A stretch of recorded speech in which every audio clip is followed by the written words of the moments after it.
Admiral's Log, Stardate 53684. USS Victoria, 10th Research and Development Auxiliary Fleet, Admiral Corbin Trailblazer. The Victoria is finally in friendly space after 2 years of being away, safe in the harbor of Narendra Station. Its lifetime upon lifetime mission to perfect the warp block finally achieved. However, I cannot celebrate. It did not return with the same crew it left with. Instead, it has returned with a small portion of the USS Sappho crew, with the majority of them and their ship in the hands of my old adversaries of Section 31, allied with a hawkish faction of the Al-Nomed Supreme Armada. Of the senior staff, there are medals to be awarded and JAG investigations, and likely court cases to follow. For all they have suffered and nearly died for, I wish I could extend my reach and shield them, give them respite from the consequences of their choices and actions. As an Alcaran, it is in my nature to seek out the best in all life and bring it to the surface to shine for all time. However, as a Starfleet Admiral, I have my duty to uphold and an oath I swore to. So the best I can do is give them a week to breathe, get their affairs in order, warn them of the task that I must ask of them, for the sake of their crew, their ship, and the Federation.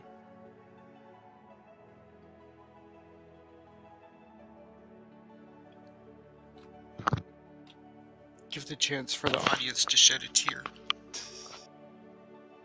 Okay, they're done.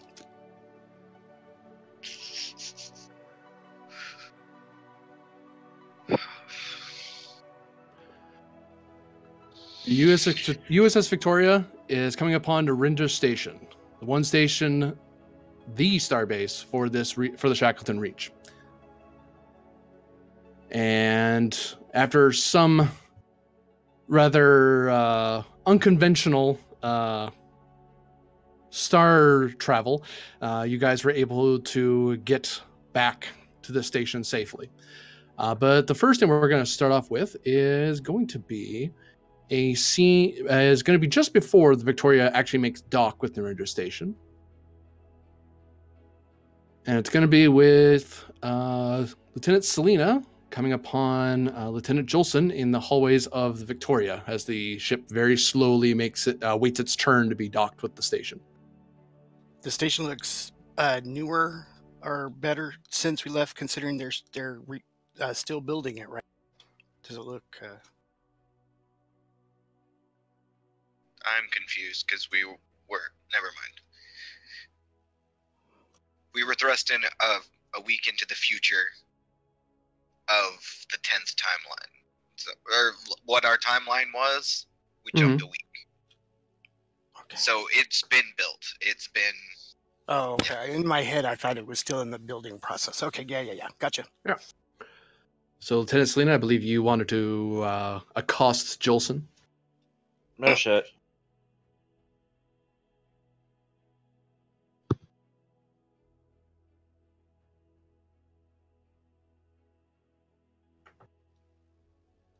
Selena, you still with us? Selena, you're on mute. I am on mute. That is correct. I have totally forgotten why. Did I send that to you? I know I wanted to talk with Jolson. All I have is you wanted to speak with him about next step. Of all people, she would have confidence in Jolson the most. That's all I got. Oh, okay. Lieutenant, it is good to see you. Have you heard about what will happen next? I imagine lots and lots of JAG. Unfortunately, I think I agree with you. I think it was Lieutenant Commander Zhao's decision that I be formally reprimanded. I really wish you would have taken command.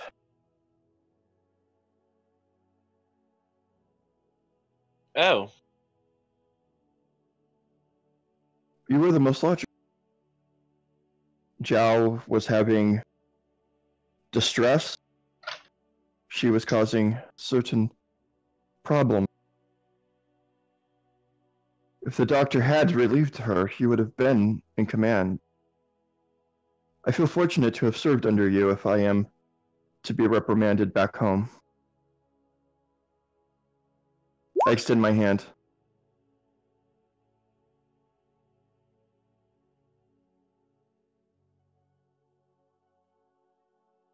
I see. Is it not normally the custom to shake on these matters? Be it is a human custom. I'll pull my hand back. If I am lucky enough to serve with you in the future, are you going to be staying on the Victoria? Do you think that is a possibility? If I don't get court-martialed all the way back to Earth, I don't see why not. Why would you? You did nothing wrong. I was an accomplice as to lots of temporal violations. Yes. And I did support our Jarl in some of those decisions. So did my immediately superior, Lieutenant Garrick, apparently. But such is life. You choose the cards you are dealt with. The Ferengi have a saying, Lieutenant Jolson. It is, always keep your ear open for profit. I myself, I do not blame you for the decisions made, or the commander.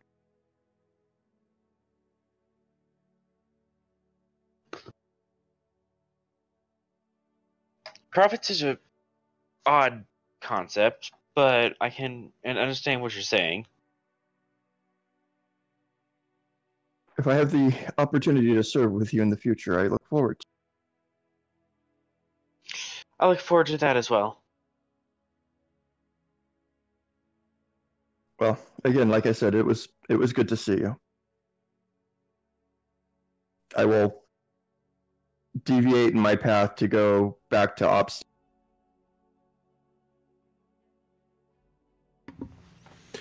We then move over to the med bay, which has largely been cleared of its various patients. A lot of them being arranged for transport to the station for more thorough,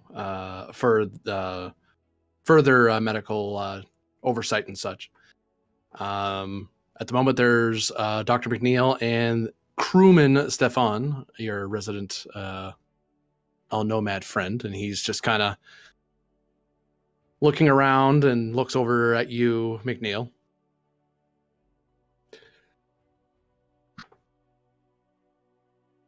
Something bothering you? So, do you have a plan here, Doctor? I am. Are you believing I'm going to infiltrate a Starfleet base, or should I be looking to reveal myself?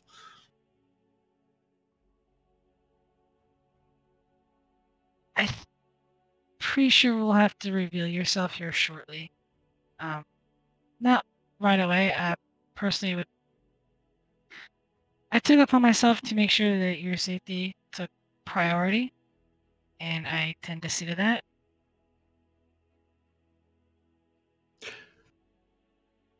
Doctor, why isn't you don't want to kill me? People of my species have been hunting you across the stars for days now.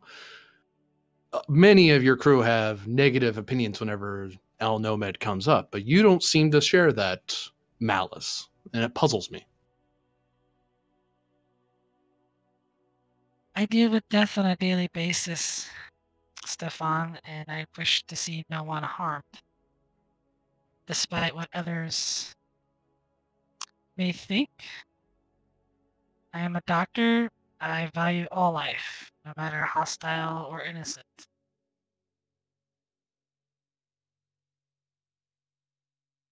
That's a interesting way of looking at the world. I hope it doesn't get you killed, Doctor. Is there anything you need me to help with here? I really don't know my way around a med bay and trying to stay out of your staff's way, but I feel obligated to pay you back somehow.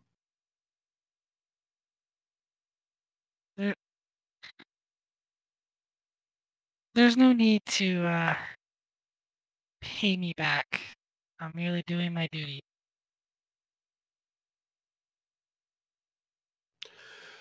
Very well. So when should I reveal myself? Are you going to do that? I can't really reverse what you did to me. Well, not without some violence on my part, but that would be, as I understand it, rather disturbing if I started pleating off my skin. So I can undo the changes to you whenever you desire. I would like to discuss this, though, with the Admiral of Narendra. yes, another puzzling one. I suppose I shall wait here then, and I will endeavor not to kill anybody. He smiles, and you get a sense that he's half kidding.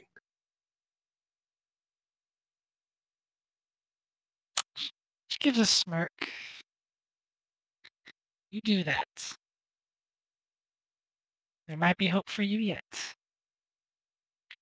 Ugh, hope. And he kind of wanders off elsewhere in the of the mid bay.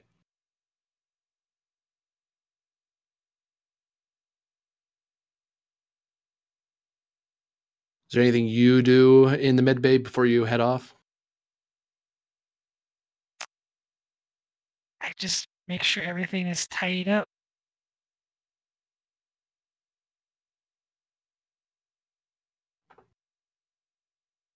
Very good. And I believe, Selena, did you want? At least Selena, I know, wanted to talk with the Admiral before going over to the station. Was there anyone else?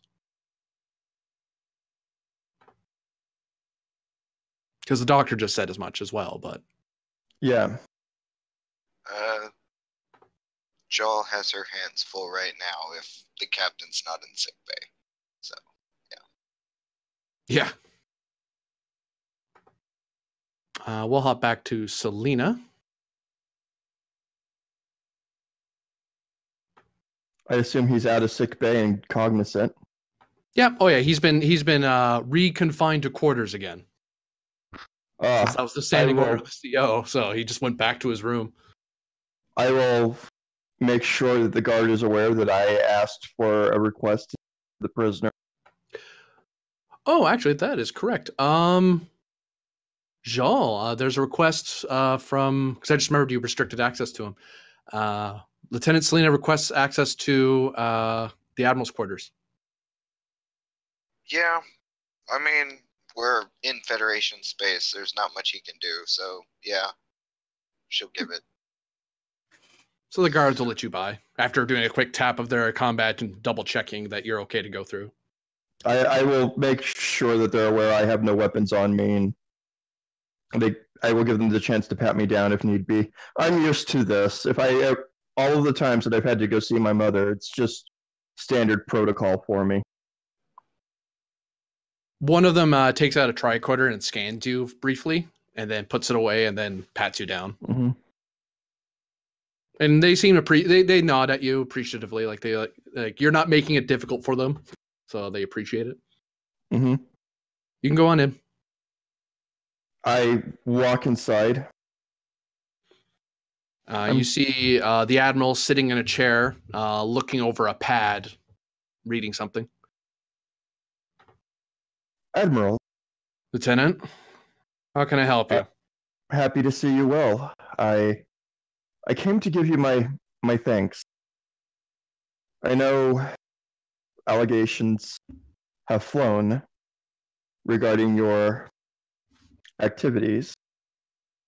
I do not know anything about that, and I do not expect you to tell me anything about that. It would be wise on your part, I believe. But I do not think that the allegations are correct. May I have a seat? Feel free. It's customary to have a seat. I am doing nothing to hide my emotion right now. I'm very appreciative of this man.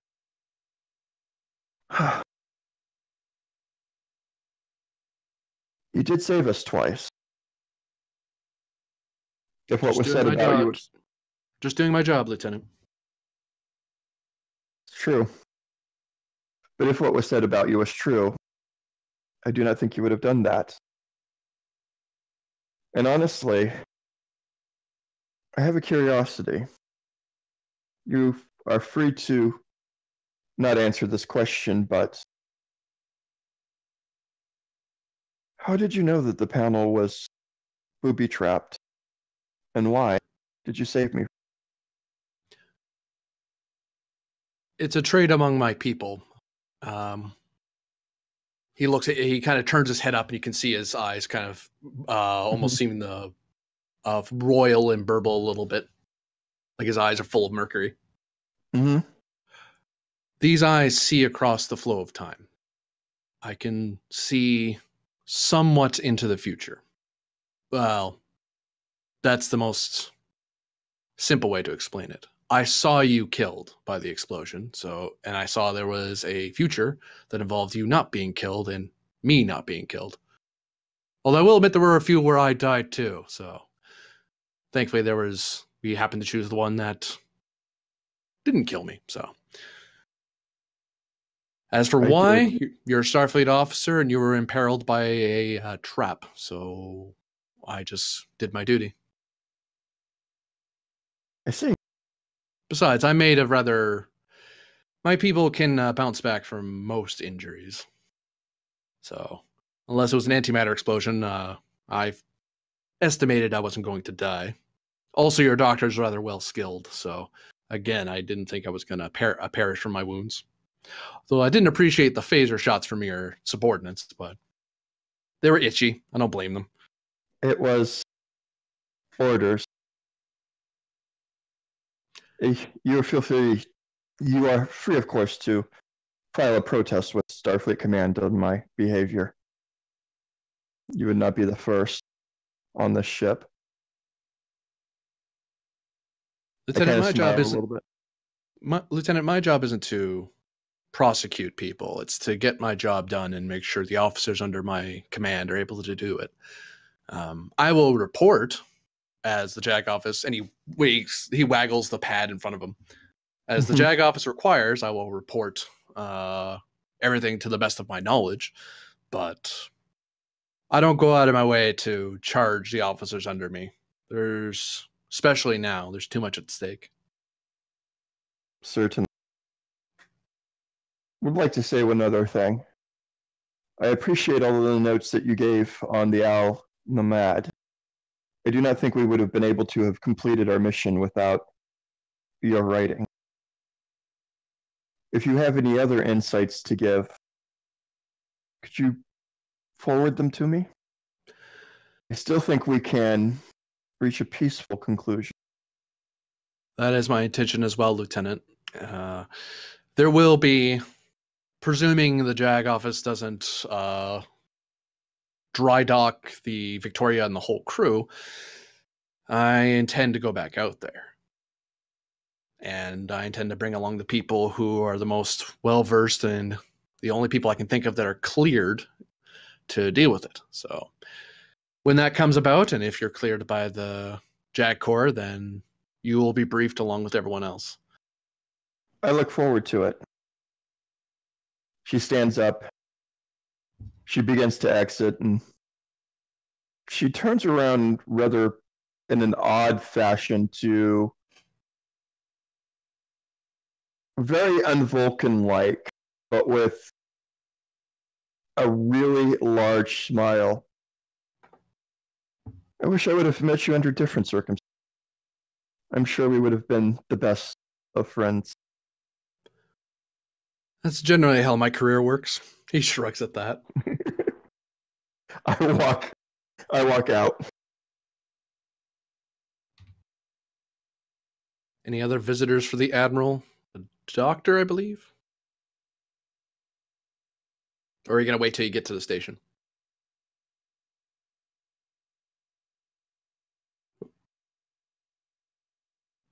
She will? Okay. Oh, she will wait. Okay.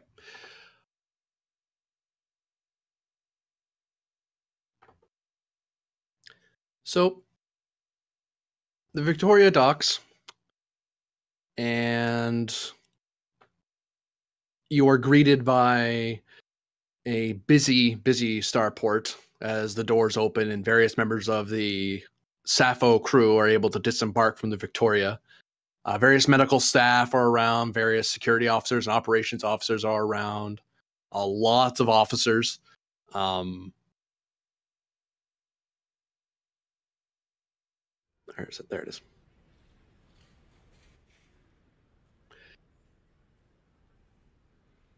And each of you are... There are a few people who... Some of you who have family members who would have been made aware of your disappearance. They would have gone to Narendra seeking answers. As far as they've been concerned, you guys have been gone for over 2 weeks. There are a lot of faces that were wondering if you were ever going to come back. Some of them are just officers you know from the sector. Other people from the Ranger Station who knew you. Some of them are just complete strangers. They just heard of the disappearance of the Sappho, and they've heard that, hey, they came back. The Victoria's back, even with the Victoria. So there's a lot of questions being asked of you.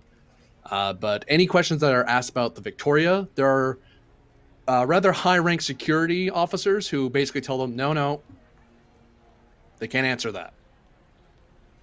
And then they just kind of get surprised seeing security officers waiting for, basically escorting the lot of you through the docking port.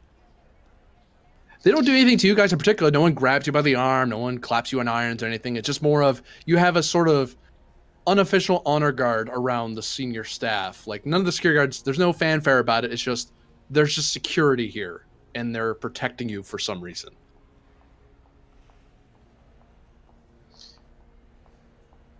Shaw does a head count just in case this goes south. I'm kidding. How very Alan of you. Wash has the 5 kids with him. I would be walking next to Mr. Allen as one of the very few people who probably does not have a friend on the station.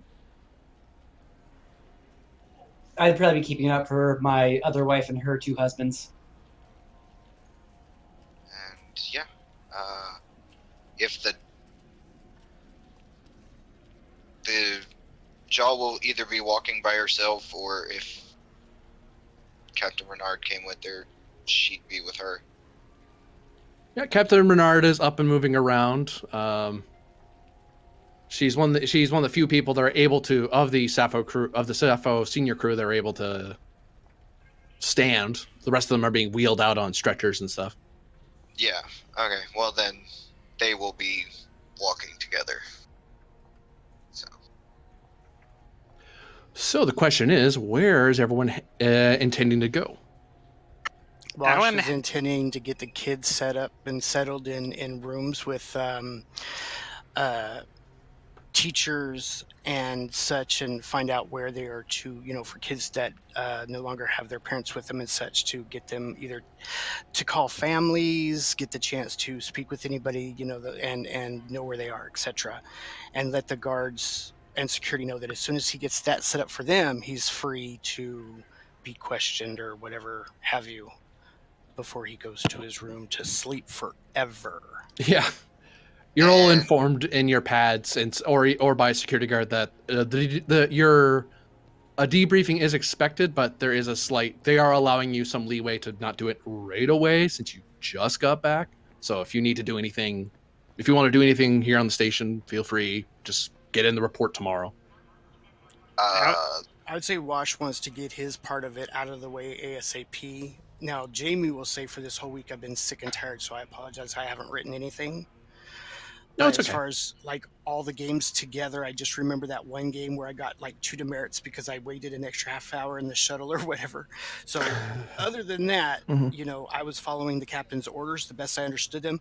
And the other thing we'll report is the weird part with Alan again in the thing when I found out that we didn't exactly have clearance to attack the bridge. I will explain that in the sense of I was not going to leave him alone. That could have been worse. But yes, because of situations, I wasn't able to call and talk. And I'll describe all of that. Okay. Very good. Yeah.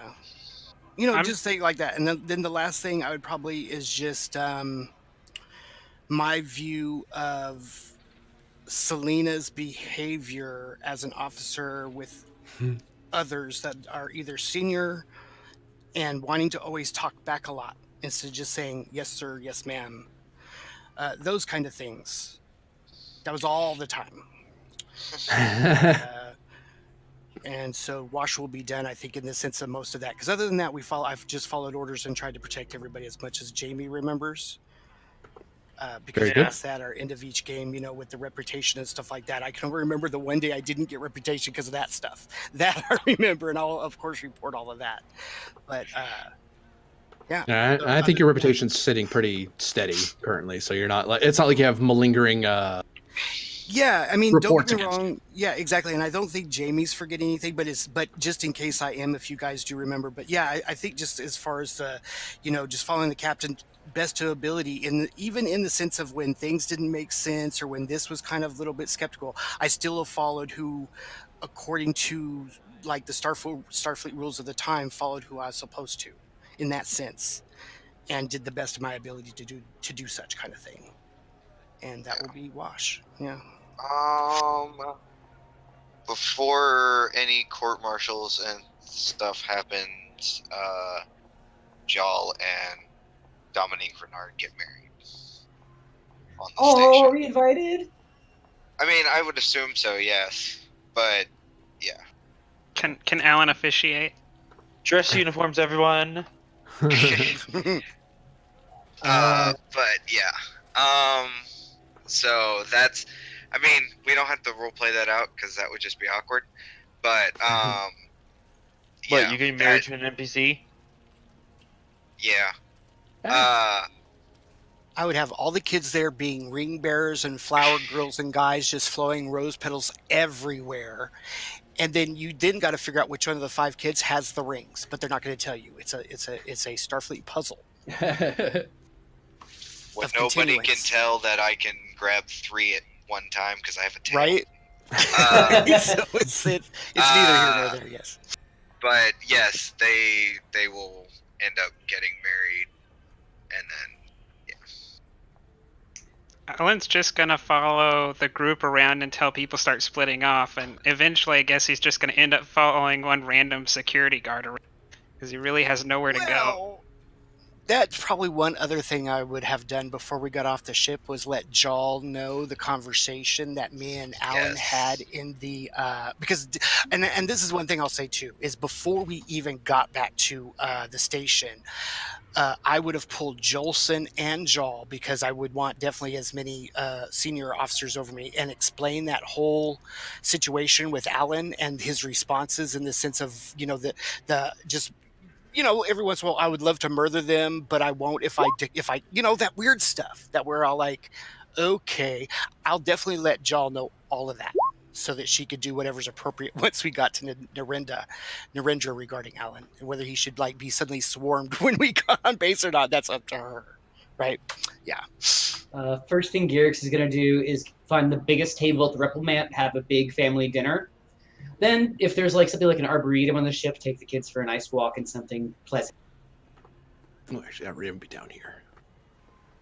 How many data science logs, science information, and sensor logs am I able to take off the ship, or is that all on lockdown?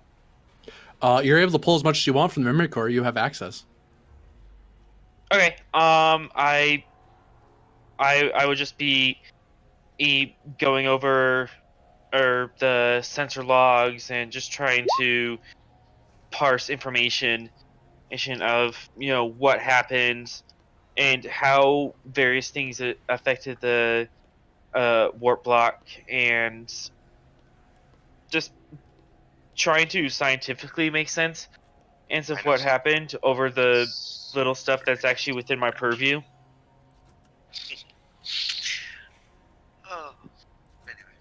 Sorry, I'm talking to myself. And just kind of hiding behind my work. Very good. So you start pouring over the vast amount of notes, and actually, one thing you note from the it seems Victoria's internal sensor log is a lot more detailed than the standard issue internal sensor log. Like, the ship was designed as a technical testbed type ship. It was designed to take a lot more readings than it really needed to, just in case some random errant thing was affecting the engine or the phasers or space time, like, you know. So you have plenty to bury yourself under. Put it that way. Okay. Oh, and to retcon just one other thing, Garrix, I apologize. You would have been a part of that conversation too, since you were the one to help reprogram Alan. So Yes. you would have definitely been in that conversation, so that you know the results, especially. Yeah. Yeah. Okay. Well, So then you would have been there. I So probably you, would have. Jolson, and Jal. Yeah. Okay. Well, I probably would have told you that he exhibited some erratic behavior initially after he was reactivated, but that seems to have stabilized somewhat. But we might need to just analyze that. Yeah. Because I definitely want you to know what happened, especially from the hallway and when everybody left and Alan was standing there alone. I'm like, okay. You know what I mean? Sure, From that point on, yeah, exactly. Okay. Yeah, Jal just takes it in, and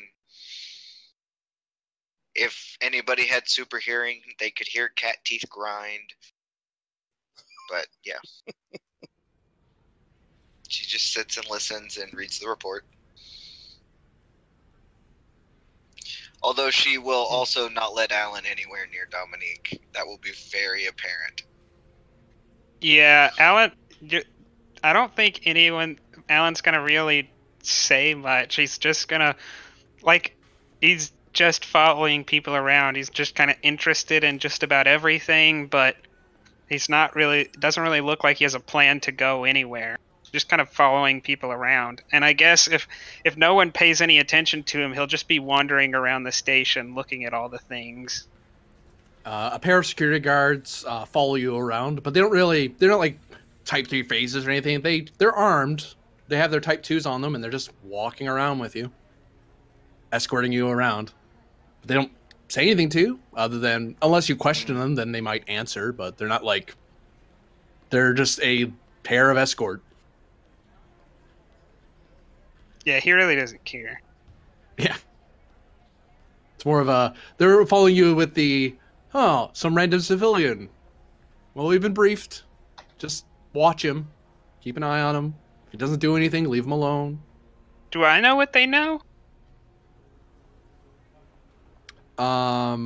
Do they think I'm a random person? Oh no, they're following you around with a well-programmed eye, to put it that way. You can tell that they're watching you, but they're not, because you notice no other civilian that's walking around is being escorted around by guards. You are obviously marked by security, but they haven't said why. They haven't ordered you in any particular way. Some people are looking in your direction because you're obviously not human, and you're not any known humanoid. So it's who's that really pale-faced person over there? Okay, well, off they go, you know.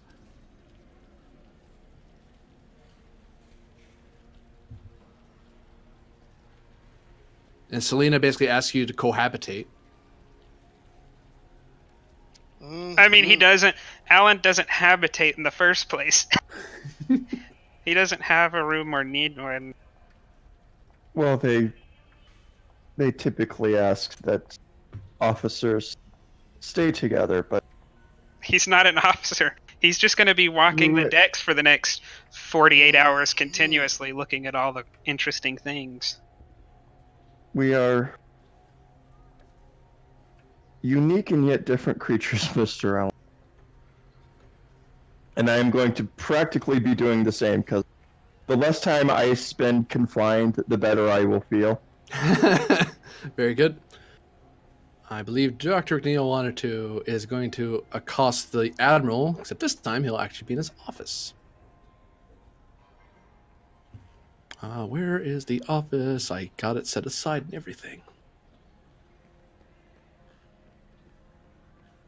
Is it buried all the way in here? It is. It doesn't have his name peeled off the door yet.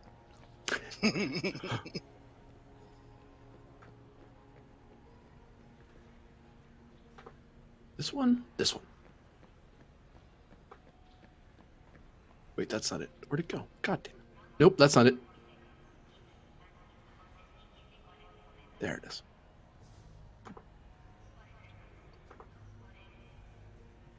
And actually, McNeil, were you looking to meet with Admiral Trailblazer, or are you trying to meet with one of the other admirals on the station? Both. But Trailblazer first. Okay.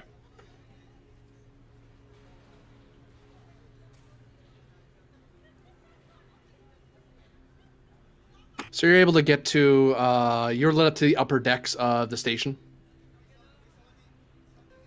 And Trailblazer's in his office. Some other officers in the room doing various other duties, and he's sitting at his desk typing away at his computer. Lieutenant, how can I help you? Do you have a moment to talk in private? In private? Sure. And he waves the other four away, and they all step out. What's on your mind, Doctor?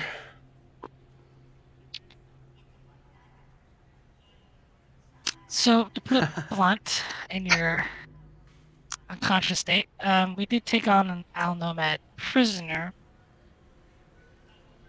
whom Jill and I talked to during our time, and you probably more aware than I am on the events of a rogue, I guess, Starfleet intelligence operation that is currently caught in the midst of a, shall I say, a shadow war with the Al Nomads.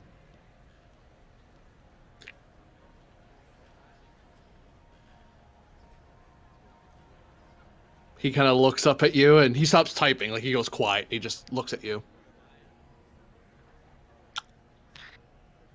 Well, okay. Said prisoner I have befriended, but during the sort of quote-unquote mutiny on the Victoria, I hid his appearance and have kept him safe from harm. I've also kind of developed a little bit of rapport with him. From my impressions, it seems that not all nomads are, well, I should say, they're not hostile, yet they tame themselves from hostile actions. And there's more like him. The demon bridled with morality.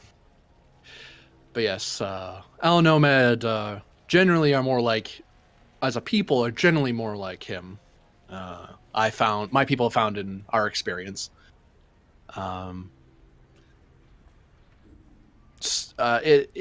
Did he ask you to do this, or did you just take it upon yourself? I took it upon myself because I feared that his life was in danger at the time. You were probably not wrong. So where is he now? Safe.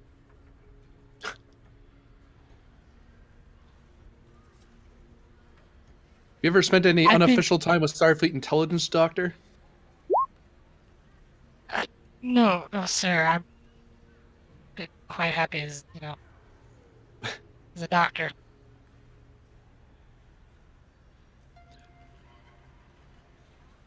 So what are you asking of me, Doctor? I thought I should make you aware of the incident. I'm glad I am aware now. Is anyone else aware of this? No. For obvious reasons. Do you have his rank or position within the Armada? Did he tell you that? Out of character? I don't remember. I think he did. He was like I don't think he was an ambassador, but he was somebody high up there. He was one of the supreme counselors of the Armada. That one. I believe he's one of the Supreme Council members of the Armada. He blinks. Wait, a Supreme Counselor's here? That's how... Why? He was captured with, how'd you say, the trap with the Sappho. the senior staff of the Sappho, he was with them, and he was injured.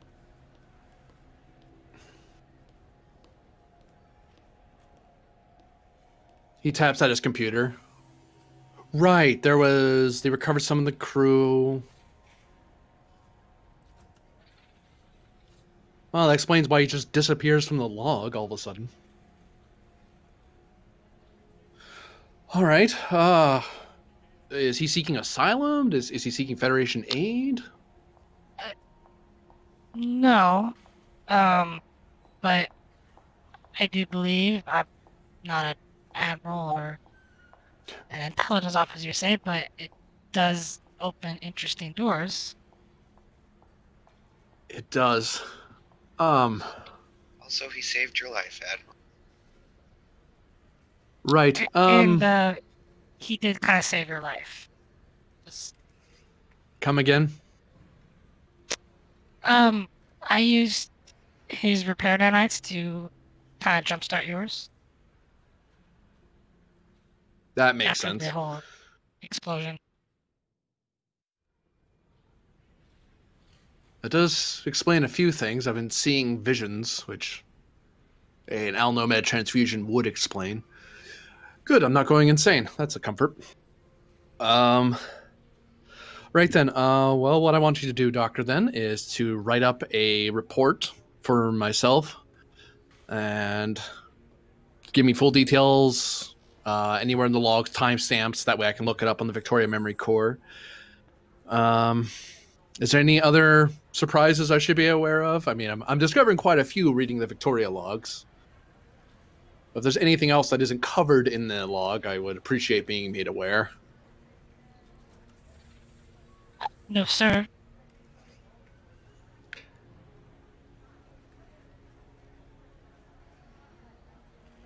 Very good. I wish to let you in on something, Doctor. I was going to summon you anyway, so thank you for coming here ahead of my summons. But apparently this was rather important, and I'm glad you came up here as soon as you could. I have looked over your record and the reports of your fellow officers, shall we say. And it has come to my attention that, according to various reports and your own accounts, that you are due, and the Admiralty does agree with me on this, and Starfleet Command agrees with us. Our intention is to see that you're awarded several medals for your efforts aboard the Victoria and on the Sappho. And we also wish to offer you a promotion to Lieutenant Commander, if you so would accept it.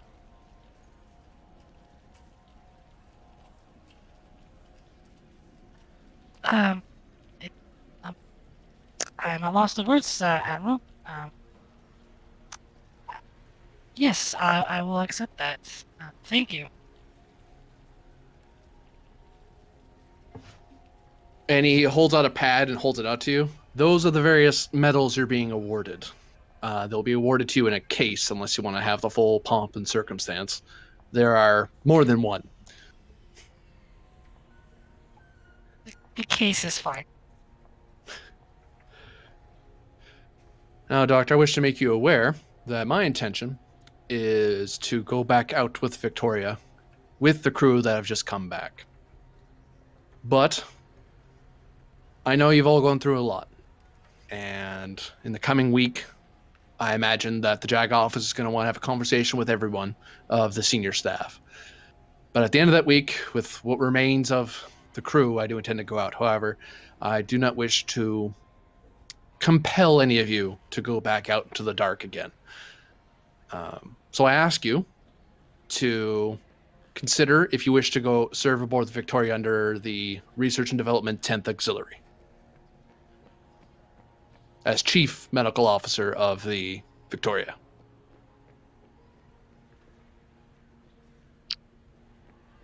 Can I think it over? He nods. I would. And what about our mutual friend? One moment. I can't hear anything. Yeah, there we go.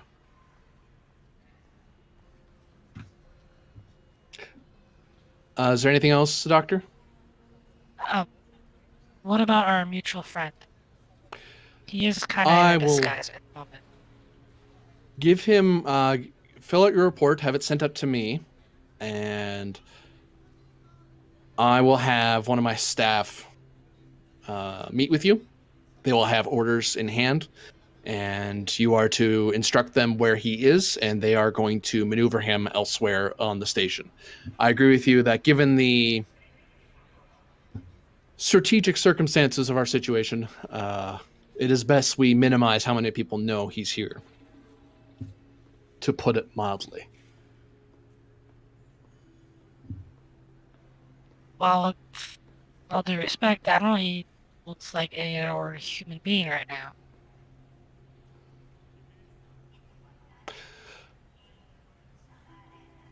Do you think he'll pass scan? Oh, they probably won't scan him, actually. He's not senior staff. All right, Doctor.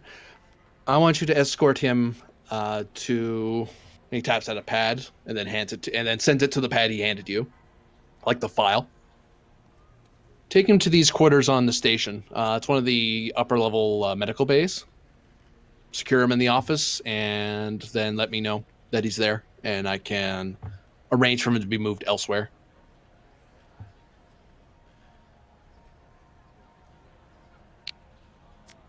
Empathically, do I sense anything?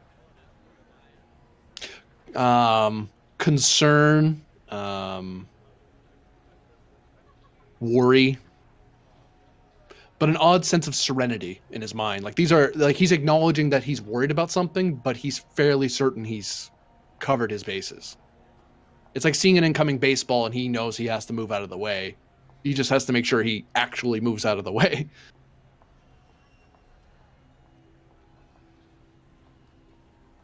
Very well, Admiral. But since we developed a rapport, I would like to stay with him for the time being. He seems to trust me.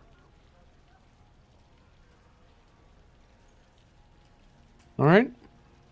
You've had most interaction with him, Doctor. I'll trust you on this.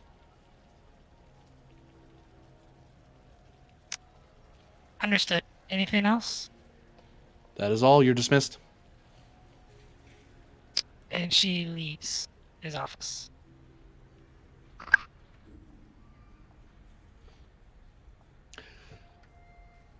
Station security, please escort civilian codenamed Alan to my office, please. And Alan, two of the security guards that are with you ask you to come with them to meet with Admiral Trailblazer. He just kind of hands in pockets, kind of just shrugs, and okay. They kind of give each other a look, like that obvious look of, isn't this supposed to be harder? And then they shrug and they escort you the rest of the way.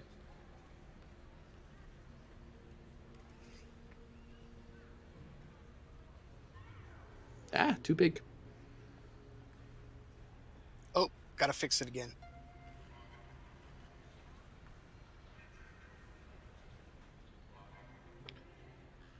Hello, Mr. Allen.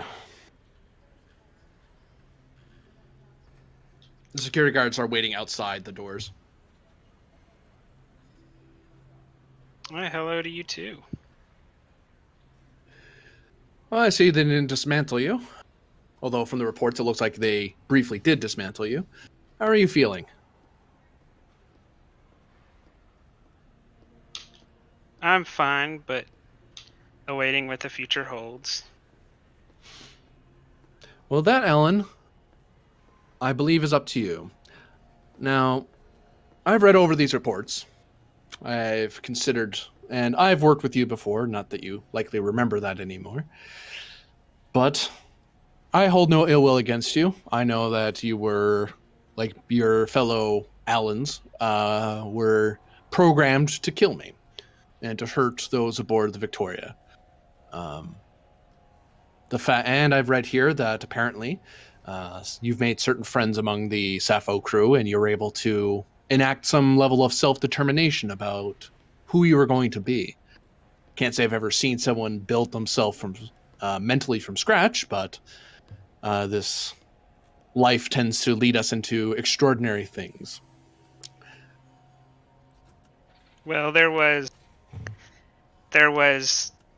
the before where I was very cold and logical, and our interactions at that time were based purely off of my reasoning, but certain events have opened me to future possible paths, and I no longer intend to follow a logical path.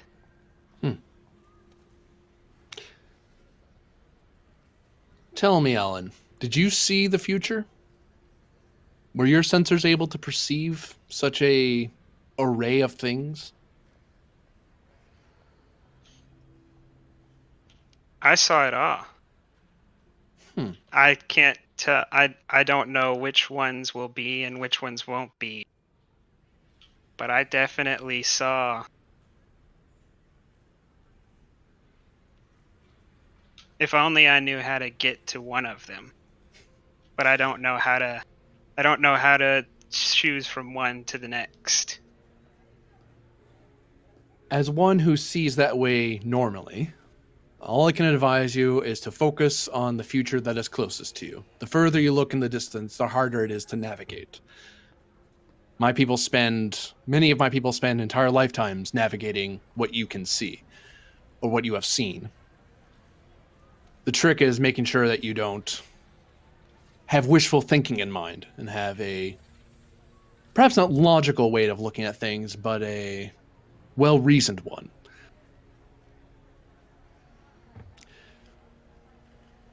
On that vein, I do wish to offer you one path that I believe is, well, it's beneficial to the Federation, but I hope it will be beneficial to you.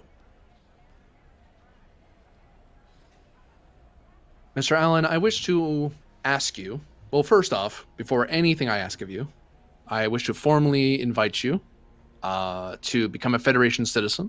As per our laws, you are a recognized sentient life form, and given that you've been liberated from your confinement and your programming at your own determination, I see no reason to put any special restriction on your movements or induction into citizenship. If you wish, if you want to remain an independent person that simply travels through Federation space, that's up to you.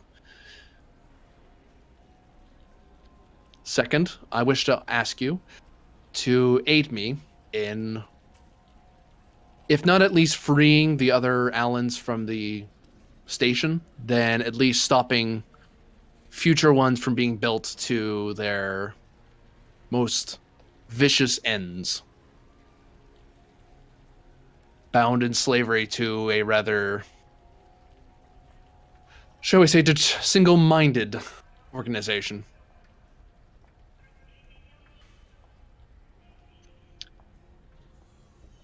The most successful futures require citizenship, I think. I perceive that as well. And I see the greatest outcomes in rescuing my brothers, so this will become my mission. Very well. In that event, I do intend to send you back out with Victoria once it's cleared after various events come to pass, none of which we really have much influence on, unfortunately, but we can prepare. In the coming week, after the coming week and subsequent trials, I will, or trial or no trials. He kind of looks around like he's looking at something, and then he comes back to present. Right. After all that, my intention is to induct you as a brevet crewman aboard the, or at least a citizen consultant with the Victoria under the commanding officer of the staff of the Victoria. And that ship will be put under my command and made part of my fleet. This is fine. You may award titles as necessary, but ultimately they seem rather temporal, and I have no use for them. When one moves across an ocean, one needs a boat. So too with social strata, you need titles to let people know that you are not something that can be easily sank, even if you can naturally float.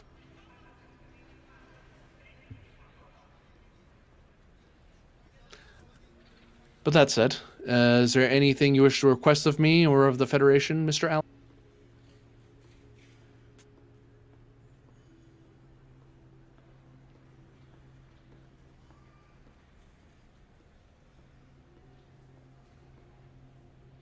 I wish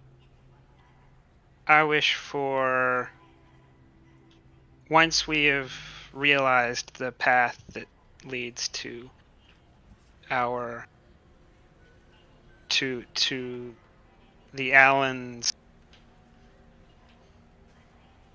freedom, I wish for us all self-determination, even if that includes not being part of the Federation. I am willing to arrange that. It was my intention once I discovered what they were up to out there in the first place. It's an abomination against life, and I can't allow them to continue doing what they are. That said, Alan, if it comes down to it, if we can't take that station, the Federation won't allow us to leave it alone. You're looking too far ahead.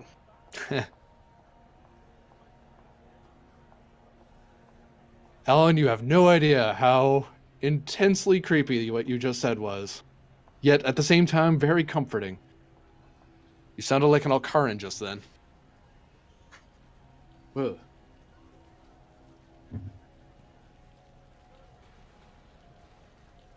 But you're right. We shall see, Mr. Allen. If you have nothing else for me, you are free to travel about the station at your leisure. We'll have a security detail with you just to keep you safe from overly curious members of Starfleet.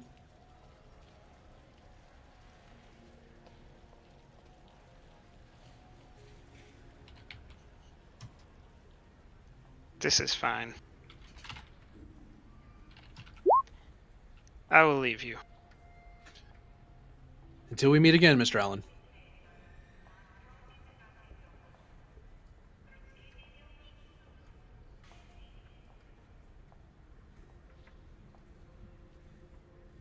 All right, then. That was weird. Next on the agenda... Oh, hooray. Why do you keep deleting and undeleting them? Are they? Because nobody's in there now, so now they can come back in and do their work until he tells them to go away because he keeps having to send them out. Yeah, that's usually where they're working and talking and doing their job.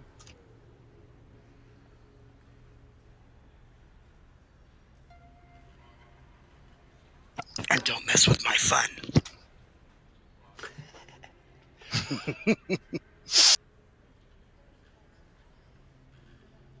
Station security, please escort Lieutenant Commander Jal to my office, please.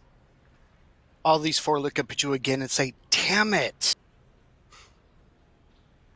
I told you it was going to be a busy day. Right, and then they go.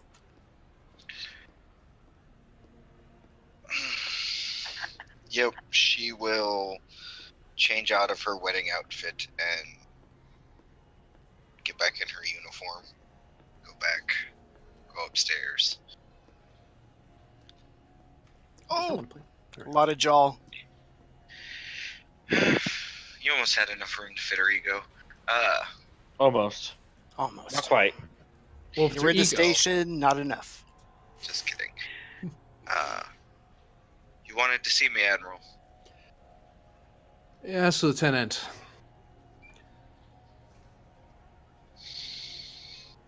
congratulations on your wedding. Thank you, sir. I felt it prudent not to attend.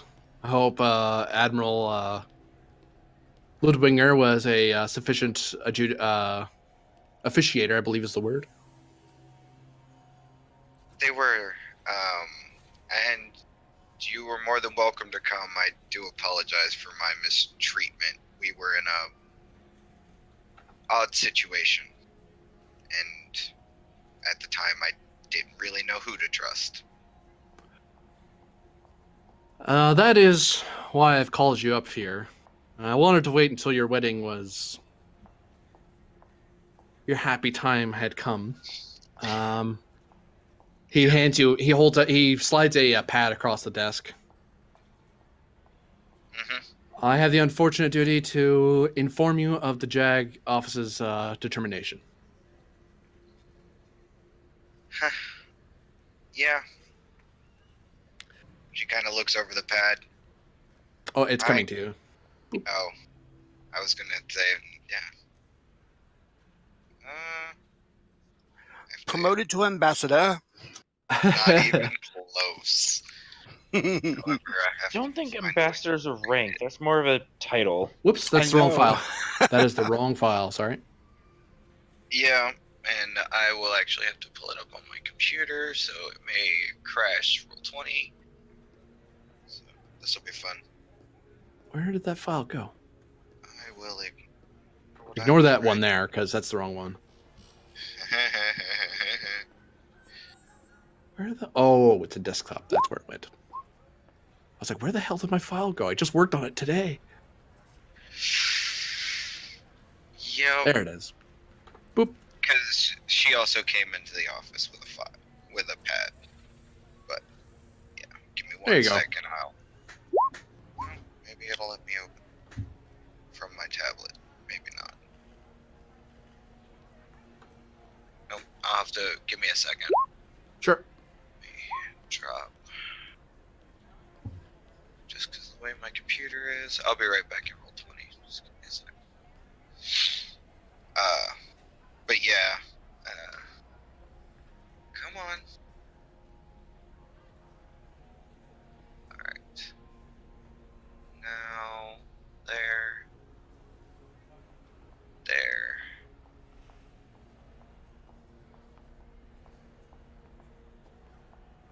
Now we log out. Save. Alright. Now.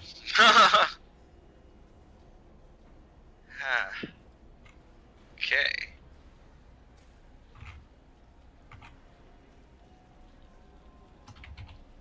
Oh, come on, Wayne, you're killing me. Are you an ensign or what? I mean, that is completely up to you. But wait, up to me?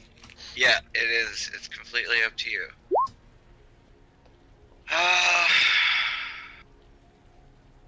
Wash is in charge. Nope. Nope. Okay, sorry, I'm trying to read it all because of the way. Yeah, it's Okay. there's a lot there. Yeah, sorry. I will say quite a lot there.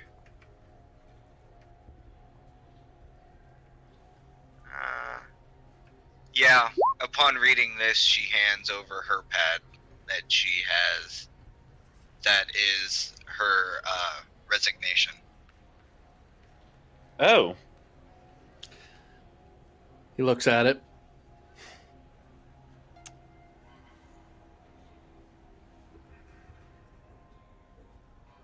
Puts it down.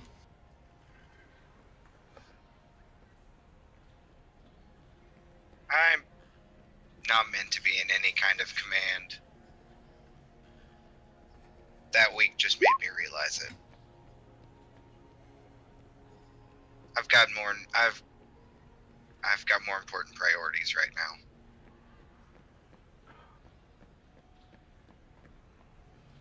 Well,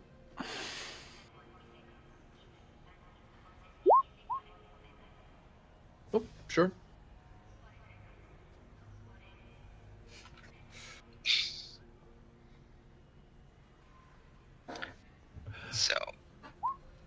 once again, I apologize for my treatment of you, Admiral. I take no personal offense. I have a habit of making enemies of security officers. It's a career-long curse I've found. But it's gotten me this far, so I see no reason to deviate now. But the most I can say is that this is an action by the JAG office, and my advice to you is to take his resignation and present it to the JAG officer on file. If not, indeed, secure a counsel to go with you and make that your plea deal. Plea that you are intending to dismiss, to resign, as opposed to... Because these charges, even if you resign, if you don't make it officially through the JAG office, you might face penal colony time. But with this resignation, I can't imagine, as out for blood as the JAG office is right now. They're even after me for various reasons, as always. But this should... He wags the resignation. This should get you out from under it. All right. And she takes it back and says, well, it's been a pleasure, Admiral, and what little bit of actual conversation we've had. And she kind of bows respectively and turns and does exactly what he told her to do. Go and do the thing with the resignation. Yeah. And then, yeah. With security and a witness. Yep.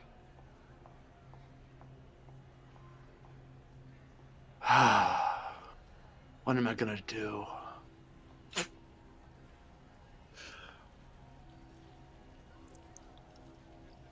And then... Before we'll look in, see the weirdness on your face, but not enter back in, I am not deleting the green.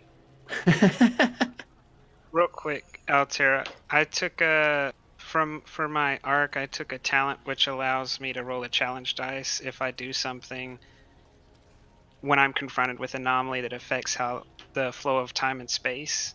If I roll a challenge dice, I get momentum equal to the number, or if it's an effect, you get a threat. Does that count here? Oh yeah, I know the one you're talking about. Yeah, go ahead. Aw. Good try though. You try to proceed forward, and there's too many. There's too many possibilities, and you're not sure which way is one that you can actually cause to happen.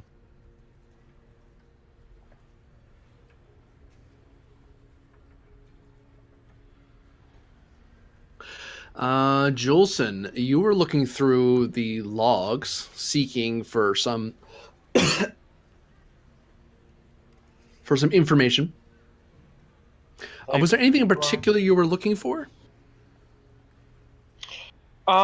Just odd things that stand out, things that don't quite line up to how I thought the experience were good.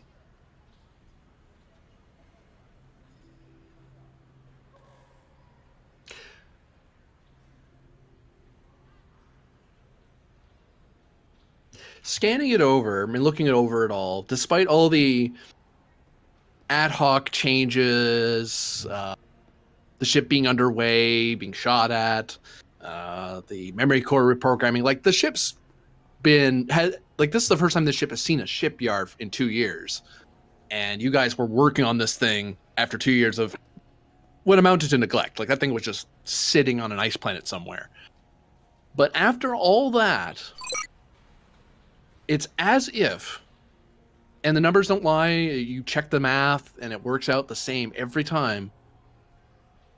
It is almost as if the Victoria was purpose-built for the time slip it did. As if everything was almost built to that purpose. And everything was just that finely crafted. and like all the puzzle pieces filled in, but it doesn't make sense because puzzle pieces fitting that neatly together usually requires whole engineering cores and science teams and dry dock for years to get everything to fit. And this ship was very obviously a puzzle with a puzzle that was unfinished, pieces missing that the crew was constantly trying to fill in over the lifetime of the ship. And now the ship is just working exactly like it's supposed to. And exactly how I was supposed to is traveling through time. Yep, it's an honest to God time ship. First of its kind.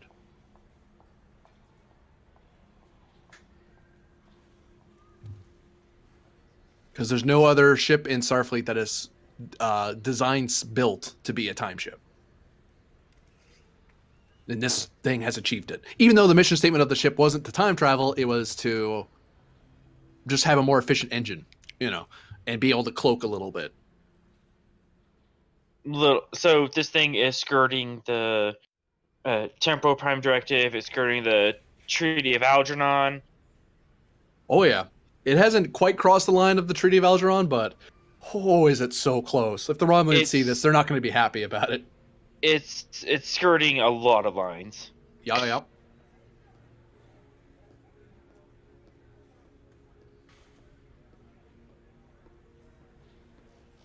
What do you do with this found information?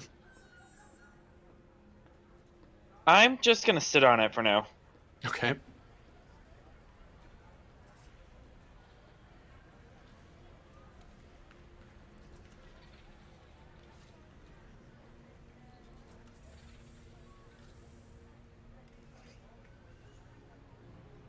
Oh, wait a minute.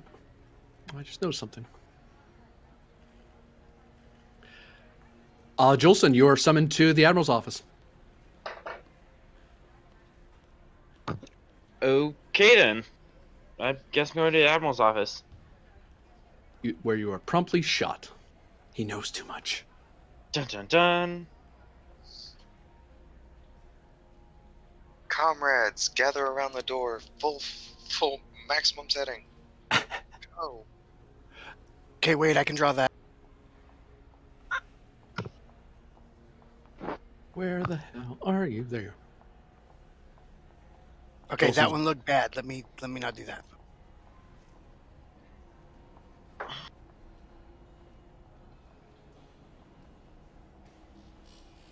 Greetings. Hello, Lieutenant. So, I perceive that you've discovered something. Do you care to report it?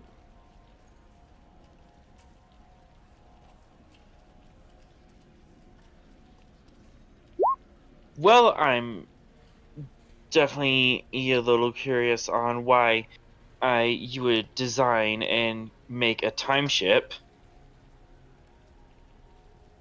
So you did figure it out, huh?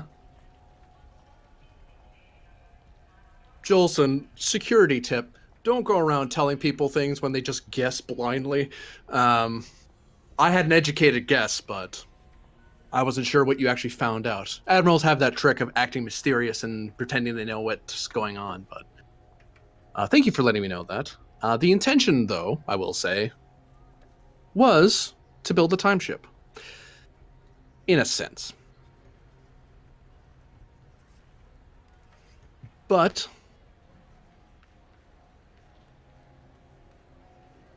how much I tell you about that remains to be seen. Lieutenant Jolson, you've been through, along with the rest of the Sappho crew, a lot. And your crew has faced things that most crews have to spend years to suffer. And as a fellow science officer, I understand that when you're faced with such extreme situations, it is hard to maintain one's hold on the scientific method and on the bedrock of reason. So I can understand if you do not wish to continue serving in Starfleet. But I would like to ask you if you wish to go back into the dark once again with the Victoria to finish the mission to save the Sappho crew, and indeed my crew. You're probably you're the one other scientist. No, there's at least two. There's you and one other than myself, that is aware of what that drive truly is. Now, I'd rather a science officer that actually understood the drive than one that actually has to be brought up to speed. And also one who can possibly play any of their cards close to the chest. A trait a good science officer learns as you get higher in rank, I'll assure you.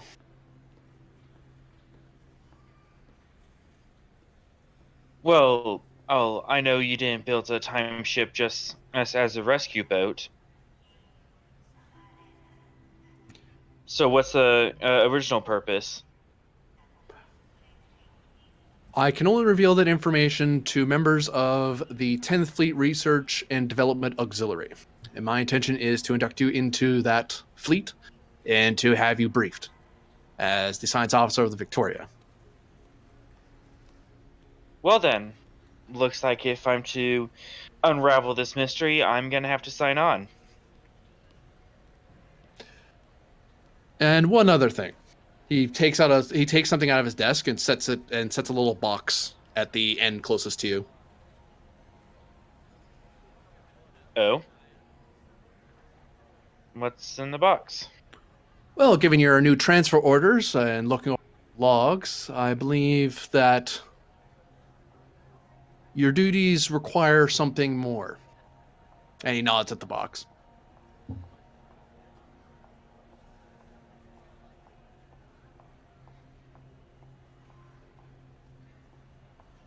Does the box scream Lieutenant Commander?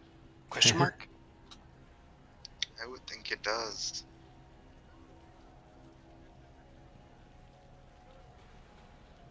But Jolson got real quiet real quick.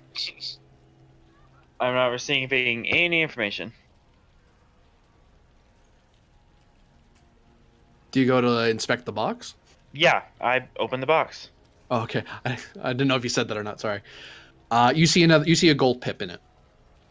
Oh. A gold. Oh, sorry, a black what? pip. A black pip. Yep. Oh. Like, wow, he skipped some levels. Yeah, no, Right? he didn't like you that much.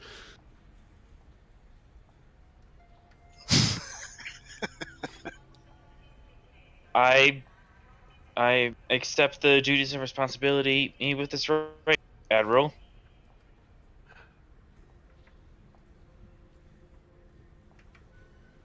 Yes. And understand that your assignment to the 10th R&D Auxiliary, it won't be a glorious position. A lot of our achievements are classified, and rarely do we get our names in the scientific papers. But at the end of the day, it's the advances of research and development fleets like this one that achieve things like the Victoria out there.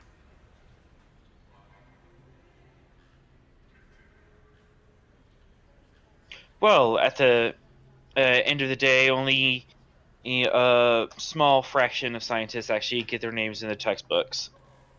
The rest are done by the dirty grunts out in the field. Dirty grunts. That's a word to use, Commander. Wouldn't repeat that outside of this room if I were you. Unless you're looking to have a reputation as a cantankerous scientist. Wouldn't be the first time that's been seen in Starfleet. True. Well, Lieutenant Commander, my intention then is I'm going to give you a week's time off. You are to relax. At the end of that, I do intend to fully brief you along with the rest of my staff. I have a lot of work to catch up on.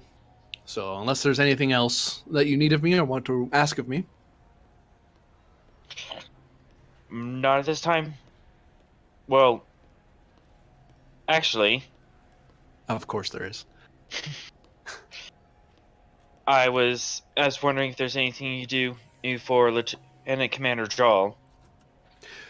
Or- Lieutenant Commander Jawl is in talks with the JAG Corps.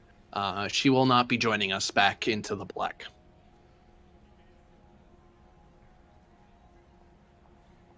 Well, if it's any constellation, and I would appreciate it if you could put in a good word on my behalf. What did you do, Lieutenant Commander? Well, I agreed to join on your crew. It's the least you can do.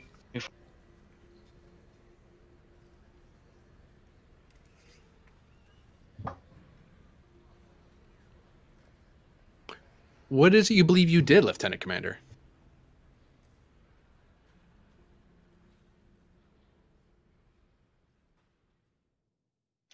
I found out your ship's little secret, and I came to you first.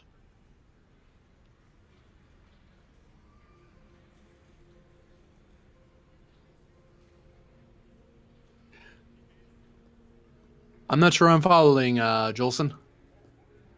You've gotten your promotion. You're being assigned to one of the most unprestigious fleets in Starfleet to work on a thing that no scientist really understands.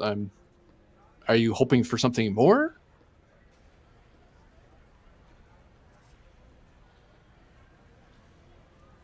Maybe not. Never mind. Just grasping at straws.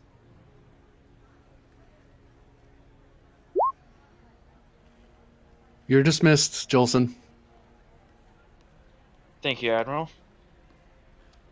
That was interesting.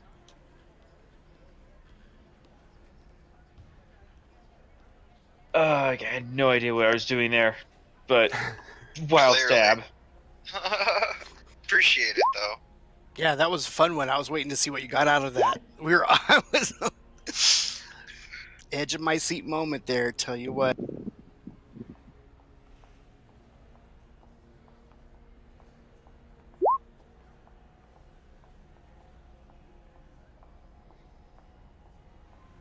Oh yeah. I forgot Mira's downgrading in ships from a Prometheus to a Centaur. Huh. As long as that's the direction you're headed, I can accept it. Girix, is there anything special you do with other than relax with your family? Nope, he is in dad mode, and especially because assuming that the rest of his family went to join them, he is enjoying some family time. Wash will set up appointments with you in the sense of knowing what's going on and still with the understanding of where things are with your wife. He'll just assume that until he's either approached by her, he's definitely not going to do it. So it's more of like, hey, if you want me to make sure to schedule the children, the other 5, so that they all can hang out and all of that when you want, just let me know. Oh, I'd be happy to have a play date. I don't think we've had a conversation. I don't think my wife has shared that conversation. I don't think we've had time since she asked you not to be around the kids. Understood. Yeah, I mean, I am requiring here at Narinda Station on whether, when to send the kids back to Earth or, what other parents they have out there, continuing on and seeing who's going to stay with us and who's not. Right, but that's all been turned in and sent to Earth, so I'm just kind of waiting for reply.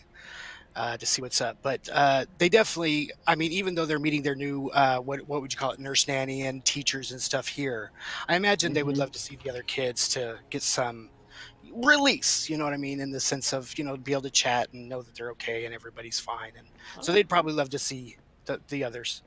Oh, feel free to come down to Arboretum with them. We can have a play date.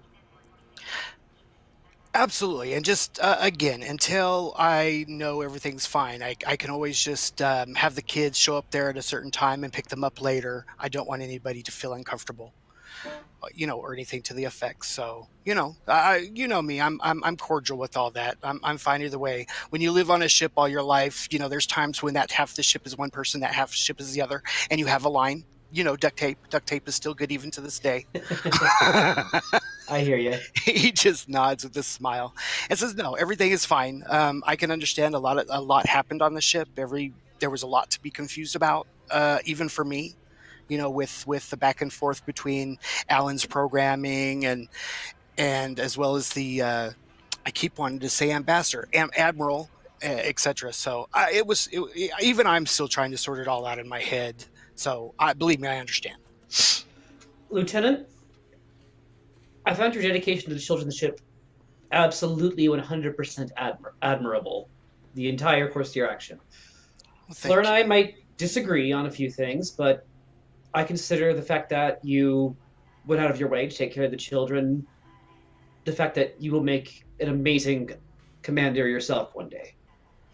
He smiles. He says, "Well, you may, he says, I don't know if I'm saying this right, but it's like I said, when you're kind of growing up on a ship and you always have, there's always family with kids around. Unlike our bridge where you would never see kids because, Starfleet rules. Our ships just, sometimes you would have the kids playing up under the helm console and that's what it was. So for us, it was daily as he kind of looks at you with that look like, you know what I mean? Where it's just, to me, it's normal. Lieutenant Washburn. Actually, to have them in in fact, he says, to have them in the conference room, while I'm in the helm, I would have just had them right here on the floor playing with some Lincoln Logs. You know what I mean? But, Lieutenant Washburn, I grew up at a spaceport with 9 parents and several dozen siblings to one degree or another. I feel like I know exactly what you mean. He looks at it and he says, "Oh, yes, right, absolutely." And he says, "How many wives and husbands again?" It's not like I get private and try to learn that perfectly, but and he just kind of smiles at you. I understand. Many species find denobulan family practices a bit unusual, but it sounds like we had more similar upbringings than you'd think. Yeah, especially on a ship, you get in trouble by one parent, all the parents know your deal. So it's like, how many whippings by the time you get the chance to get shore leave? Well, my parents didn't quite practice corporal punishment, but it was quite the same. Well, luckily, my parents didn't either. I just call it in the sense of the funny. But yes, absolutely. Oh, I see. Yes, euphemism. I'm still learning how humans employ that to a degree that my species typically does not. Well, don't get me wrong. It's not as if I didn't get smacked on the behind like once in a blue moon, but it was never more than just, as you call it, the hand to the behind, but nothing more, nothing like in the sense of like we heard back when we were kids with the switches and the wooden spoons. None of that. Yeah, denobulans tend to be more, for discipline, we tend to have long talks, sometimes very long talks. The fact that we only need to sleep once a year, the talks can go on quite a while without hurting productivity. I think he says, "I can imagine." Yes, I think once after I accidentally blew up a catalytic converter in a family garage, I think I had lectures from 4 of the adults that went on seemingly for 24 hours. That was fun. They each get their chip in. Yeah. That happens especially on a ship. They're like, we all live on this thing. You blow up one side, the other side blows up. I'll tell you what, that was the only catalytic converter I ever blew up on purpose. See? So it's still effective. This one time, Lieutenant Garrix to Admiral Trailblazer's office, please. Well, duty calls. Wash says, "Good luck," as he pats you on the shoulder and says, "Yeah, I will talk to you soon." And then, he'll head back to where the kids are and seeing what's up with their paperwork and all of that. Gisela, Fleur, I'm being called. Please keep an eye on the children. I'll be back shortly. Are you in trouble? I hope not. I'm sure it will all turn out fine. I'll let you know as soon as I get back. All right, just be careful. Of course. I love you. Love you too. All right, and he heads up. And then he dies. No. How often did you get told to be careful when you go to see the Admiral? That was That was good.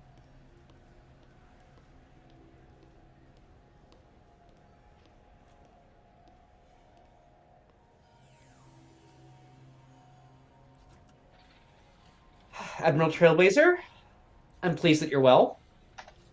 Lieutenant Garrix, same to you. I believe I have you to blame for finishing the job I started. It was hardly my blame alone. Mr. Allen was indispensable, as was Lieutenant Selena, Mr. Jolson. Lieutenant Jolson, thank you very much. Okay, yes. My bad. You're just assuming you're being demoted, that's all. Womp womp. Well, I'm here. I have summoned you up here to inform you that Starfleet has seen fit, as have I, to have you awarded medals for your work on the Victoria. And further, you are to be promoted to Lieutenant Commander. Thank you, sir. It's quite appreciated. I was not quite expecting that. We never are, Garrix. And further, I am transferring you away from the 10th Expeditionary into the 10th R&D Auxiliary to continue your work as Chief Engineer of the USS Victoria. May I ask you something, sir? Feel free. To be frank, Commander Jal told us that you sold out your old crew to the Al-Nomed. Is this true?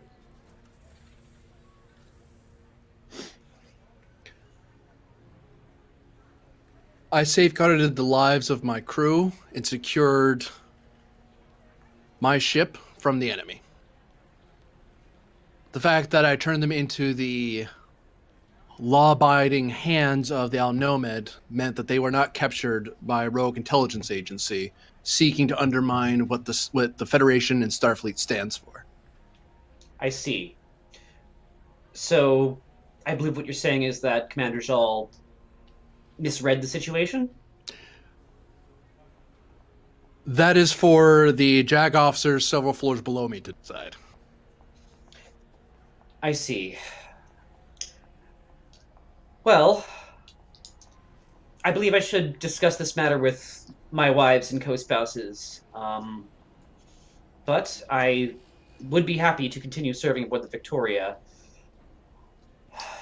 It was a fine crew we had there, and I would hate to see the family, as it were, get broken up. Well, if you're worried about breaking up families, my intention is to go back out there and rescue not only the Victoria crew, but also to rescue the Sappho crew. And what of Mr. Allen? Mr. Allen is being inducted as a civilian consultant since he has the most experience with the station we're going to have to infiltrate, and that you're going to have to learn how to somehow overcome its systems. Sight unseen, of course. Well, that's certainly an interesting challenge, one that I should be eager to sink my teeth into, as it were. I believe an apology is in order for me, Admiral. I seem to have misjudged you. Don't worry about it, Commander. Everyone does that. It's that's my career in a nutshell. No offense meant. No offense taken. Put it that way. Glad to hear. Well, one other thing, though. I will not be able to authorize your family to come along with you this time. Given the fact that we're going well beyond Federation claimed territory and far away from any help from the 10th Expeditionary, I do not believe it is responsible of me to send out civilians other than the consultant, Allen, into this mission. There are too many possibilities that involve the Victoria being destroyed, and I can't in good conscience risk civilians in such a venture. well, I knew spending time away from my family was a possibility when I accepted this career. I will certainly miss their absence, but their safety is paramount, so I'm sure they might be more happy traveling with my wife Gisela for the time being. She tends her diplomatic tours are certainly much safer. Given current events, I'm not so sure of that, Commander. But never mind that. You can speak with the my yeoman outside, and or did I get a lieutenant? I think I have a lieutenant now. Speak with my secretary outside. He shrugs, and they can arrange for your your kids to be looked after as appropriate. I know asking a Denobulan to be away from their family is asking a lot, and I appreciate that your Well, understanding. my wife Gisela did come to visit, and she can arrange for their passage back to one of her estates or to be supervised by one of her co-spouses. But thank you for offering me the services of your secretary, and I'm prepared to carry out my duties, sir. Very well. Do you have any questions for me? Otherwise, dismissed. Just, I hope that you don't judge Commander Jal too harshly. I know it's not up to you; it's up to the JAG office, but I know in my heart everything she did, she believed was the right thing to do. Commander, one of the greatest risks a Starfleet officer will ever have to do in service is choosing whether what the Academy teaches you is the right thing or what your heart tells you is the right thing. And sometimes that gamble doesn't pay off. Some of us get to be admirals, and some of us leave the service. I have no personal ill will against Jal. It's not in my nature to hold such things. Oh, I was going to say, if you use her first name is Lynx. He's not on a first name basis with you. That'd be rude. That's fair. But yes, my people don't. There are too many things and too many possibilities that result in death that are simply resulted by us viewing each other in a more negative light than we need to. Seeking out the best of others is a path that my people seek at all times. But as you say, and as I've said, of course, the Uniform Code of Justice applies to us all, no matter what our cultural or religious beliefs. I will take that to heart, sir, and I certainly can see the value in looking for the best in others. It's something I try to do. Thank you, sir. I will look forward to us working more closely, I suppose. Indeed. Am I dismissed? Yes, you are dismissed. Okay. Thank you, sir.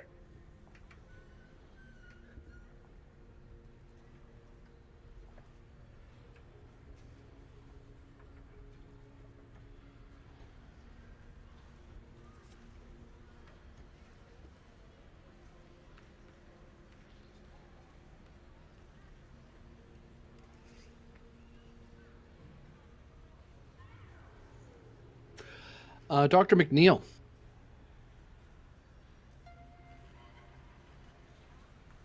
Yes? You are in the company of your crewman. Once I get his token back.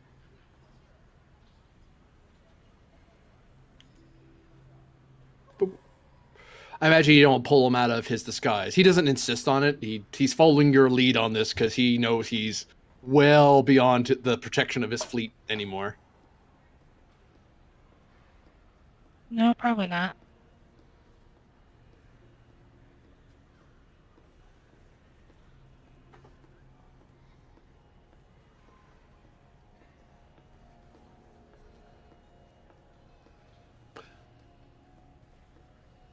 Names are too long. You are directed to go to you and he are directed to go to one of the med bays in the upper decks, closer to the edge of the station. And you two are left alone in one of the many med bays of the starbase. And you're told to wait there.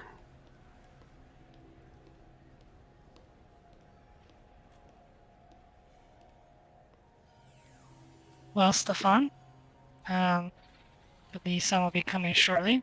We're just told for us to wait here. Can I get you anything to drink? Anything that burns. Liquor. Strong, please.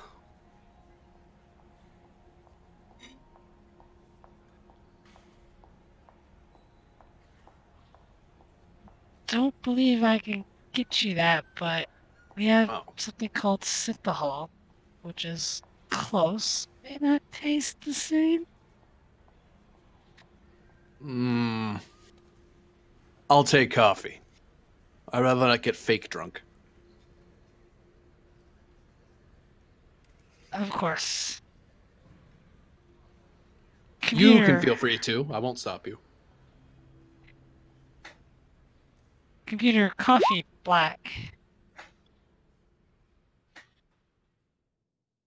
And the coffee comes into being.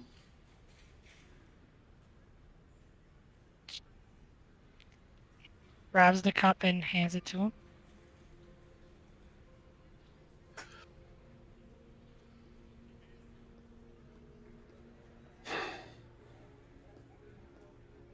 You, Starfleet, are very trusting. I haven't had one person demand my papers the entire time I was here.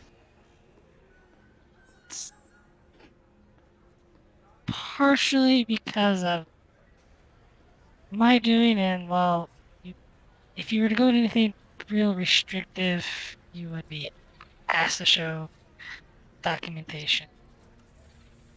Oh, so I can't just waltz into torpedo control and fire things. They're not that trusting. Right. Yeah, Oh, okay. correct.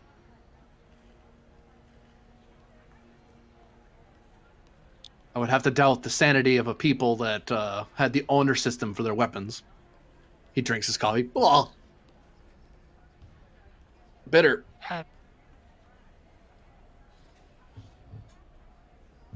He drinks it again.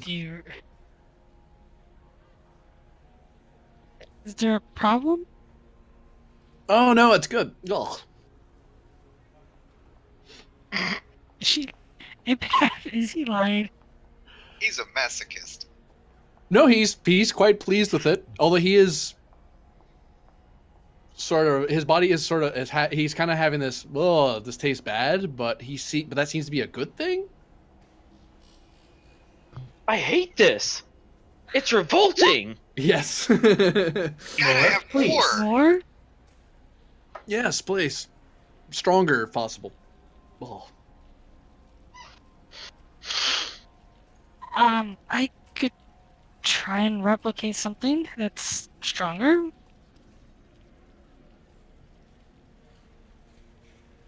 Please. Computer, 1 cup of Rakajina. And a steaming cup of Rectogeno kind of comes into being. Try this. Well, this I'm familiar with. He takes it and sips at it. Oh, God. Oh. There's no flavor at all. Oh. So good. So,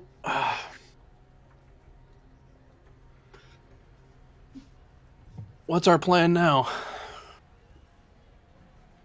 Are we here to shake hands and glad hand a bunch of officials? Or are we going to kill someone? Well, Are you going to ask me to dinner? I mean, he drinks. Blah.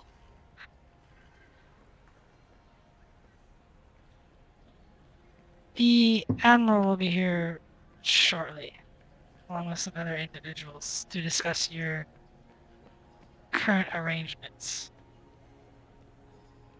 Or should I say, your predicament.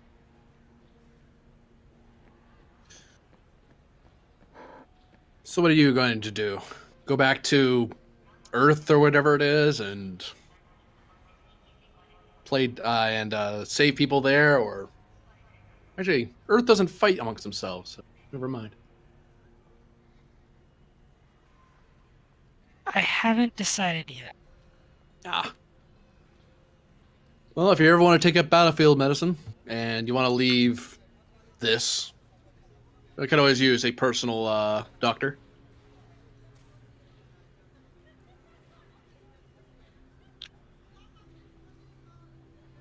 Empath check? Assuming that's a joke. He's not joking. Like, what feelings is she getting from him? Attraction.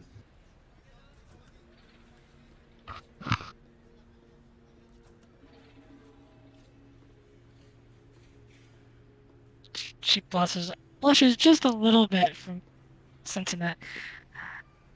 I'll consider it.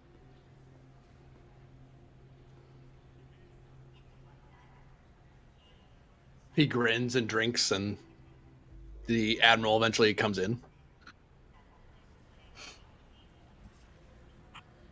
Admiral.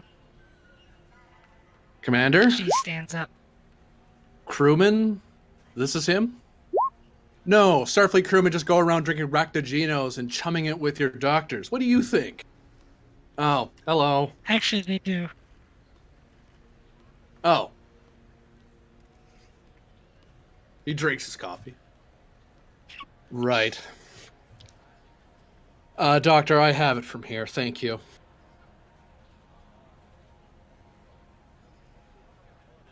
With all due respect, I would like to stay unless you give me a direct order. Very well. What is your name? I am Supreme Counselor Stefan, the Supreme Armada. Aren't you dead? Do I look dead to you? No, you don't. So what brings you to this neck of the woods then? Pretty fly for a dead guy? Sorry, distracting. It's okay. Well, some of your Starfleet types decided to rile up my fellow counselors into going to war with you, so I came here to save you from being destroyed. You're welcome. Sorry, what? He looks at the Admiral looks at you, Doctor. This is kind of new. Oh. Looks back at Sifon. All right, so what do you propose then? Me? Oh, I propose a alliance of sorts. Well, I mean, I know you don't like mixing with the internal affairs of others and all that nonsense, but honestly, if you don't help me get control of the Supreme Council, Narinder Station's going to be blown away, and you won't even see it coming.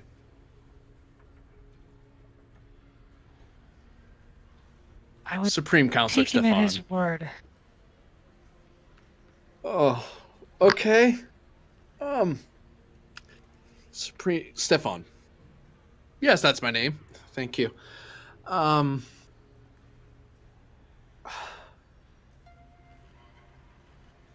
What exactly do you expect me to do? I mean, you can't expect me to just invade your armada. Well, no, I'm not going to do that. I mean, that'd be insane. You'd all be killed. No. I think, and I think the doctor will agree with me on this, I think a diplomatic solution would be in order. You can have a delegation go over to our armada and convince them the wrongs of their ways.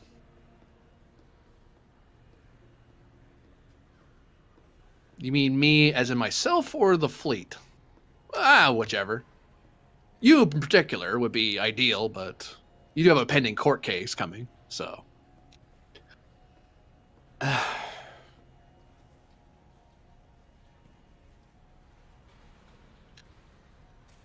Admiral, this might be the best bet to end the hostilities and prevent an invasion. The Admiral just kind of walks. He walks a little bit away, kind of starts finding other things to look at for a few minutes. Just starts rubbing his eyes. Okay, didn't see that coming.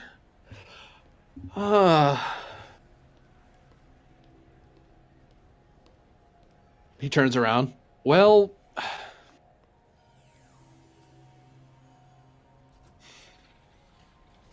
if you can get me in that meeting room, then I'm willing to negotiate with your council.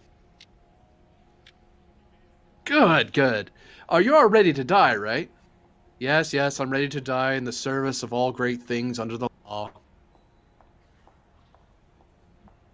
Good. He drinks his coffee. Oh, God. What is he drinking? He's not poisoning himself, is he? He's drinking a Rakajino, sir. He finds it amusing. Yes. Ugh. It's god awful. Right. Okay then. Well, counselor. I formally welcome your outreach to the Federation for diplomatic contact. Good. Can I stop being a human now? Or whatever this is?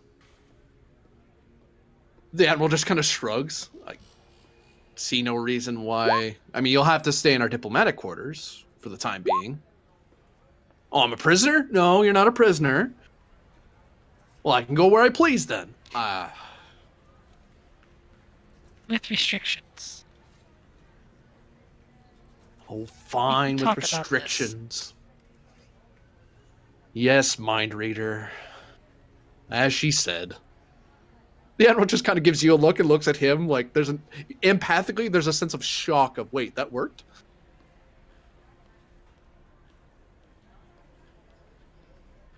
Right. Just kind of gives a shrug. Well then, counselor. Stefan's fine. Yes. Enjoy your stay.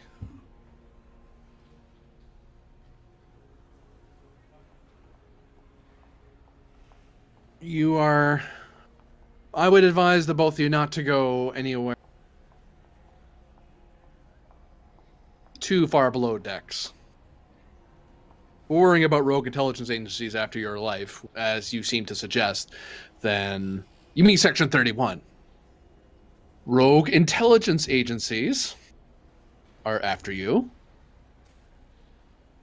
Perhaps you don't want to go to areas that aren't populated. I could just kill them. I'd rather you didn't do that. I'd rather you let us deal with that. We're here to protect you.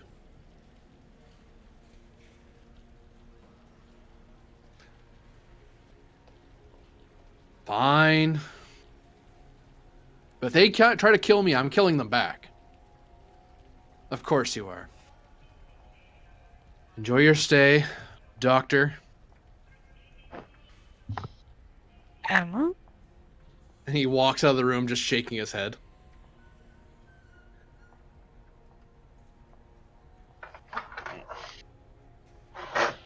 Stefan, we do need to talk about the whole killing thing. What's to talk about? If someone tries to kill you, you kill them back. It's only fair. Include Alan in on this discussion.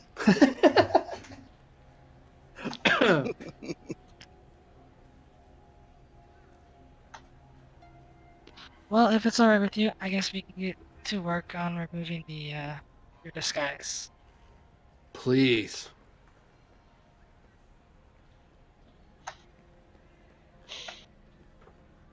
And she prepares the instruments. To assassinate him and deal with this once and for all.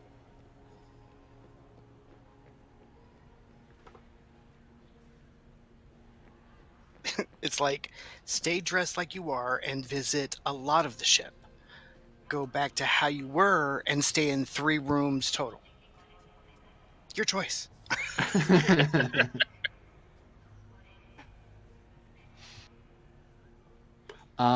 But yes, is there anything else people wish to do before the end of the week? I think Alan is looking for Jal. Oh, yes. And if Wash hasn't got called this whole week, I am the happiest man ever. I don't think I have a reason to. You are supplied a dark pip by one of the operations staff, and they inform you that you've been promoted. Oh, Yeah. Basically, they're officially recognizing you as Lieutenant Junior grade. It takes a couple days because you're not the top of their priority, but they're like, oh yeah, we should really let this guy know the ensign know he's promoted now. right. It's like I've had 2 outfits in my closet the whole time, wondering which one to grab each morning. But yeah, finally I'm like, okay, and then I put the others back in the replicator. Yeah. Jal is in her quarters on Narendra.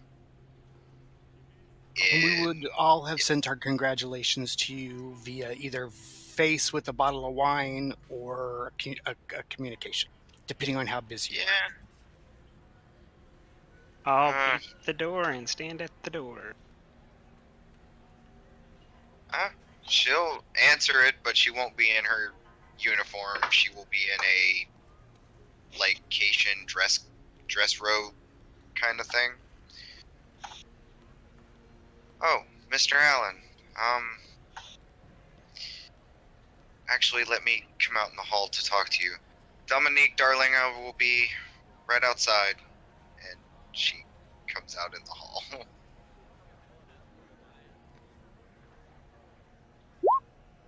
I've come to give you something.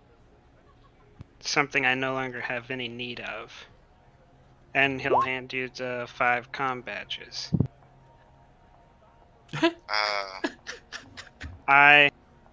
Wow. For 2 days, I felt things that I can't explain. And I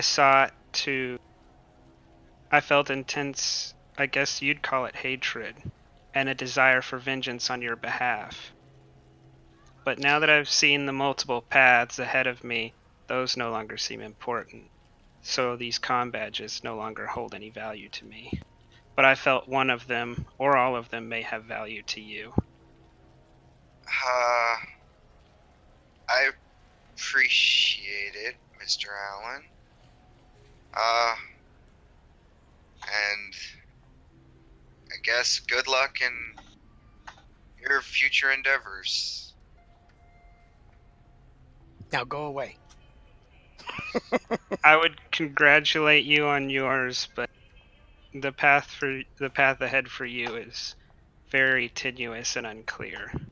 It is nothing I can help with, so. Yeah, but see, that's what makes it exciting, Mr. Allen.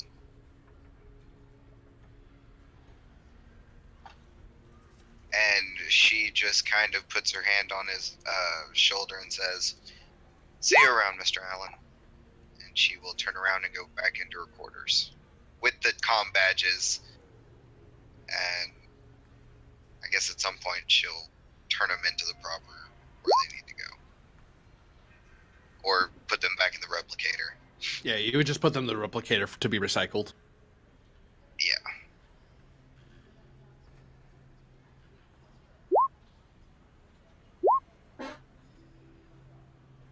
Unfortunately, no, Selena. Con is the Department of Official and Formal and Formalities.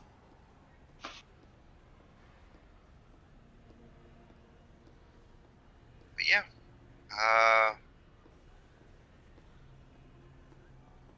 Yep, that's what Jal is doing. Yep. Goodbye, lady.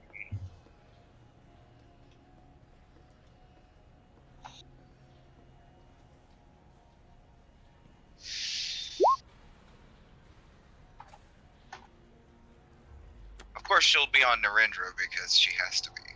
Yeah. But until then.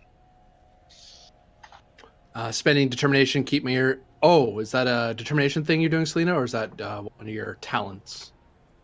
Forget.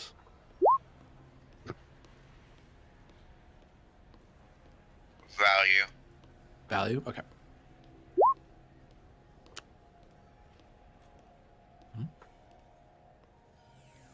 Yep, diplomacy focus. And that value spent is good, so you've spent your determination. And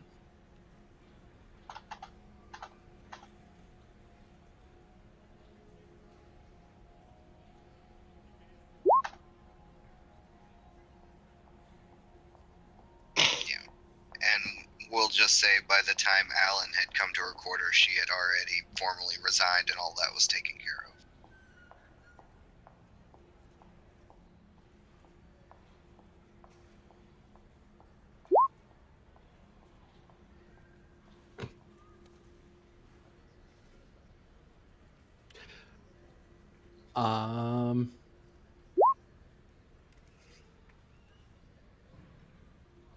Two with... Oh, right, because you got the... Because you did your value. That's right. It's like, what the heck are you talking about? Oh, right. I suppose I could put them on me, but whatever. I was going to let them play out the scene. I didn't want to disturb it.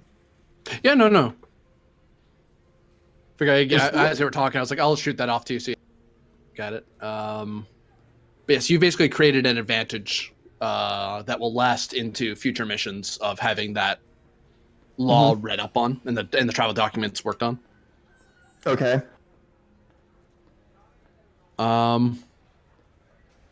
Is there anything within the law that can I spend a point of momentum to know this? Because I know I can't get it on my free question. It's not ops related. Depends on the question. We'll see. Yeah, I might just give it to you from your role.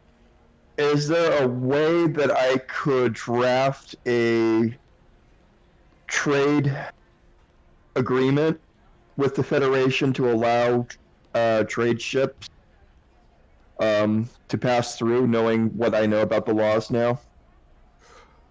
You can basically get the preliminary papers written up because it requires their lawyers to pore over it for it to be ratified. Okay. But you can at least get your end of it done on the Starfleet end, making sure it comes up to code with what the Al Nomad expect. Nice. That's all she would be doing, and she's probably doing that at if they have like a place that's a promenade, like the equivalent of Quarks. Yeah. Oh yeah. Station this big. There's like multiple.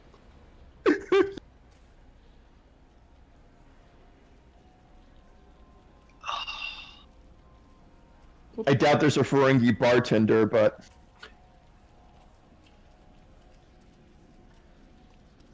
that's what she would be doing. That's all I could think of. That. Okay. Alan, you sent me a message. Do you mean at the end of the week of rest, or do you mean a week after that? A week after that.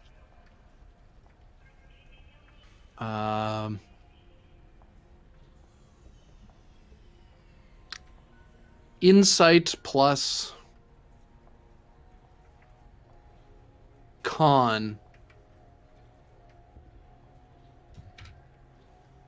Duff 3, difficulty 3. I'm never gonna make one of these. Duff man can't spell. Oh no. I mean, my con is a 1, and look at what I'm doing. I have an 8 and a 1. Oh. Well, if it makes you feel any better, I did a 7 and a 1 yesterday, and it still succeeded. Well, I'll spend our momentum for 4 dice. Oh, you know what? I'll only buy 3 dice, and I'll use determination on I pre-calculate all possibilities. I mean, yeah.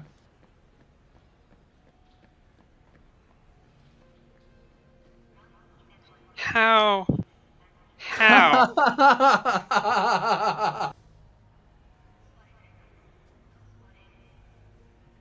How bad? How bad was the roll? Now I gotta go see what the roll is. 0, 0, 0, 1 being red. Yeah, there's nothing to do about that. Do I at least get to roll the temporal mechanics thing? Oh, it was once per scene. We haven't changed scene. Never mind. Yeah. So. This Yeah. has never go well. You spend the duration of the downtime if you staring into infinity and calculating and calculating and calculating. I'll get there before I finish calculating, I guess. That's kind of what's happening. Hey, I found out what's going to happen in a week. Oh, I'm already here. Never mind. But I was 100% right. Man, I am time traveling at normal speed. It's new. It's all new. We're working the kinks out. And anything else anyone wishes to do? Oh, Garrick's was saying something right there. We have to analyze the logs from a temporal jaunt to determine if it's possible to prevent a failsafe, to prevent it from happening without command clearance. Devise a failsafe. I'm gonna call that control plus engineering, NG, forget. Difficulty 3. Okay, would starship propulsion help me with that? Or energy field remodulation?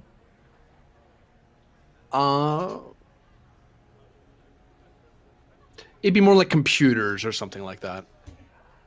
Okay. In that case, why don't... Oh, we don't have any momentum. Yeah, someone spent it all. Ugh, you jerks. Don't blame me. I made it.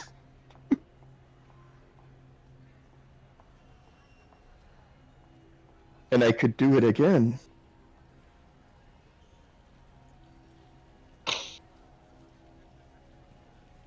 All right then. I'm gonna go ahead and then.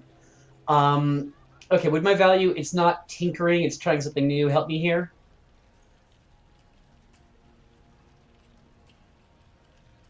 If I wanted to spend determination. Do you have another one? Not that seems to be quite helpful here. All right, that's cool. What I'll do then is I'll just give you. You know what? That's my best possible roll. I'll give you one. I'll give you one threat for 3 dice. Okay. Barely made it. Yep, you're able to devise a command clearance required failsafe that's hard to just easily override, so it requires specific command clearances. Excellent. So no more inadvertent time travel. Good news. Yeah.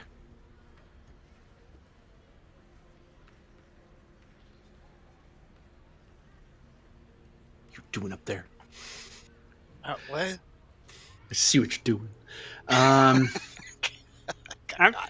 might be taking all of this fail-safe to prevent things without command clearance kind of personally.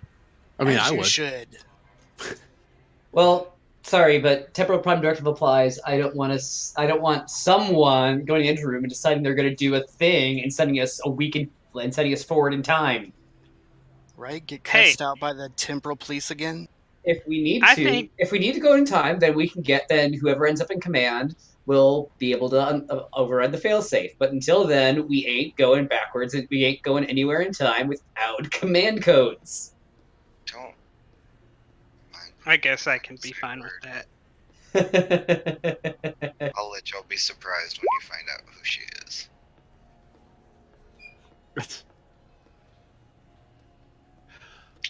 Anything else anyone wishes to do?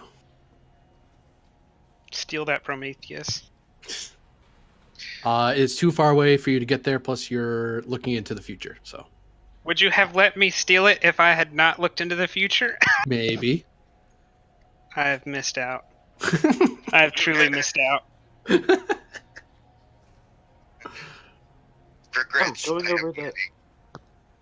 Going over the sensor logs, did I find out what that mass was that we kind of slung shot around and before we started doing donuts through space time?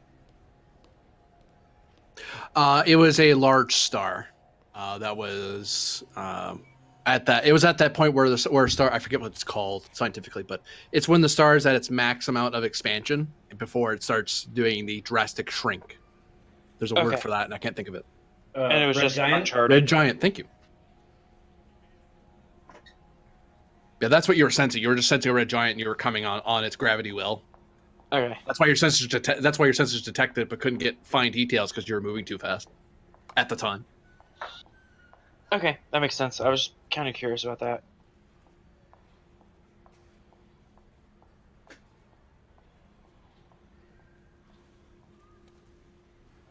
Whoops! Whoa! Go back. There you go.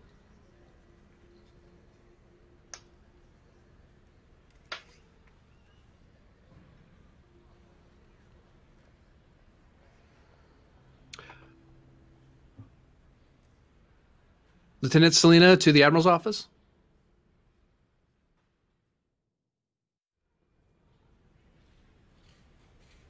Sorry, didn't want to unmute. Whose voice is that? It's a general station announcement. I think all 4 people are staying for this one. I won't. Right? I won't even. I won't even acknowledge it. I will just go, very, very slowly. Interesting tactic, keeping the Admiral waiting.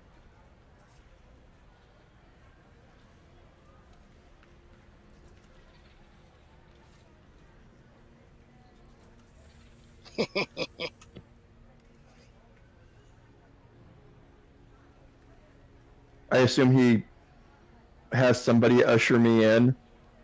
Yeah, his secretary waves. Child. Feel like I'm being called to the principal's office. I walk in.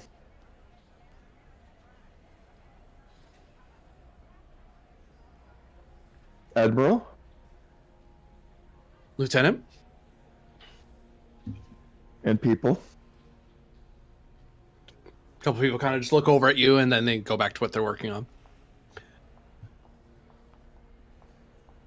So, Lieutenant Selena, I did a quick look through our records and noticed that someone was looking through the Al-Nomad legal document file, and your name came up. Is everything all right? I look over and are they cleared to know? Yes, they're part of my staff. Oh, okay. Yes, I had filed some documents previously for the Victoria with the Al-Nomad, and they were less than official. So I refiled officially. Well, if you're looking to actually file it officially, we do have a member of their government aboard. I give him a sly look. I had a boyfriend who used to act like you. I beg your pardon? I'm not calling you my boyfriend. I had a boyfriend who act like you. Keep things quiet and hush-hush. All right. So, I would enjoy meeting this. It would be, I think, most beneficial to both of us. Well, Lieutenant, unfortunately, you have not been with the Starfleet in good standing long enough to rise in the ranks to be a senior officer, nor are you a member of the diplomatic corps. So unless you can give me a very good reason why I should be passing them over for you to make contact with them, I won't be able to accommodate you. If you will look up the Treaty of Nellis 3, I have not named it yet, but let's call it Nellis.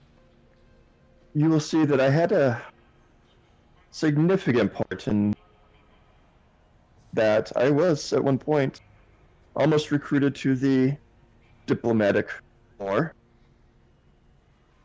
I was also almost at one time recruited into Starfleet for almost intelligence for almost the same reason.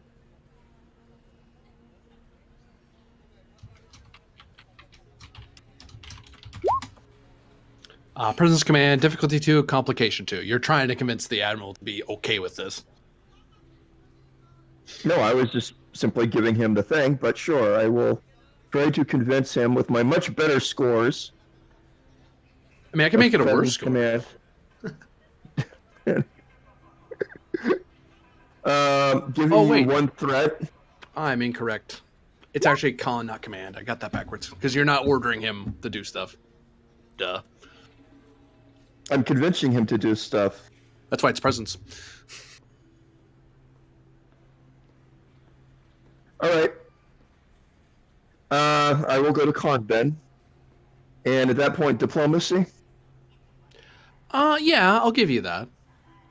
Okay, so that with one threat and gives me the extra die. That would be 4. Or is it 2 threat because I'm getting the extra die?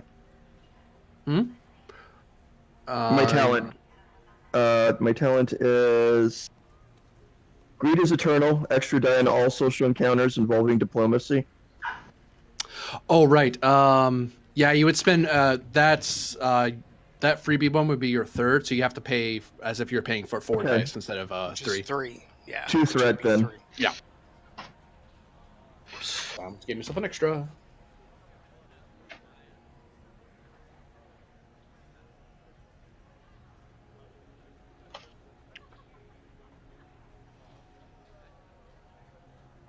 I do believe that it is. Fuck, didn't get extra momentum, but okay. I do believe that you will find that my records are in order.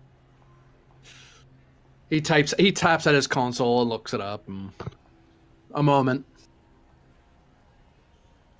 Well, all right, Lieutenant. If you want to talk to him, you can talk to him. Just. I have a question, Admiral. Yeah. Is the Victoria going back out? That is my intention, yes, is to send it back out into the... Am I being transferred? I was actually intending to transfer over the Sappho crew over to the 10th Fleet R&D Auxiliary and into the Victoria, since I have to send it back out again to complete, to effect the rescue of the Sappho and Victoria crews. I would very much like keep my station and not go back into the torpedo bay. That will be at the discretion of your commanding officer, but will tell you that I haven't made any special note that you are assigned specifically to torpedo duty. Okay. That was my position on the Sappho. I got a slight promotion just before the accident. Well, as long as you don't... A bit of advice for you, Lieutenant. Keep my mouth shut? No. If you're going to disagree with a commanding officer or superior, disagree with them in private, not in front of other people. Starfleet encourages its officers to... She almost laughs at that. Encourages its officers to advise their superiors. Indeed, the best first officer to a captain is the sort that is willing to disagree with them. He just doesn't do it in front of the men. In other words, do not be a Vulcan. Be a Vulcan. Don't be un-Vulcan. I got you. That is not what I said, Lieutenant. What I'm saying is act like a Starfleet officer. If you want to continue serving in Starfleet, you're going to need to learn how to do that. Otherwise, I don't know how much of a career you're going to have beyond Lieutenant Junior. You've served long enough that you shouldn't be in that position, and the only reason for that is for that chip on your shoulder that you need to get rid of. And understand that you're part of a larger whole of the Federation. And if you can't serve in that capacity, then maybe this service isn't for you.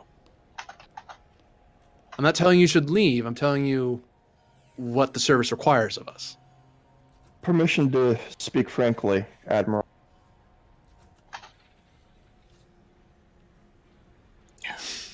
I'm going to regret this. Go ahead.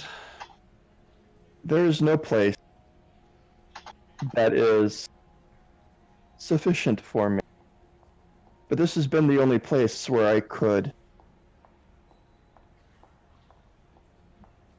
do things to help.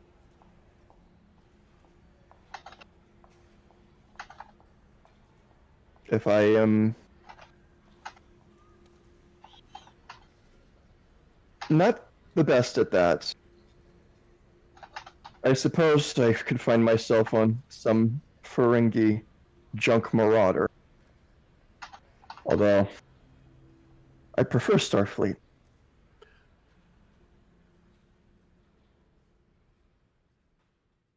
That is for you to decide, Lieutenant. You need to... Looking at your file, you're not the sort that's going to get cashiered out of the service. You don't do anything to that level of degree, but you are insubordinate openly to your superiors.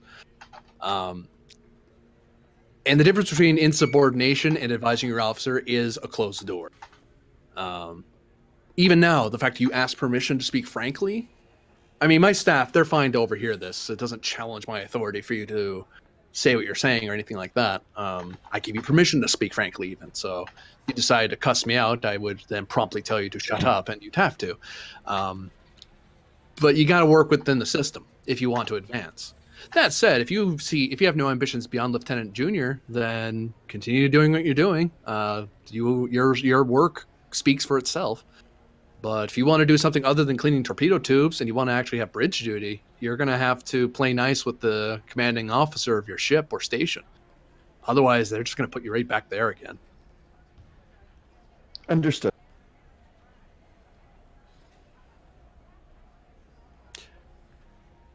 I will set aside that appointment with you and the counselor, and you can speak with him tomorrow at, say, 0900? 0900 it is. I look forward to it. It would be most enlightening. Just be careful how much you... Well, I don't think I need to tell you that. You know negotiations as much as I do. We will only be discussing Al-Nomed culture, I'm sure. Thank you. You're dismissed. I stand up and I exit.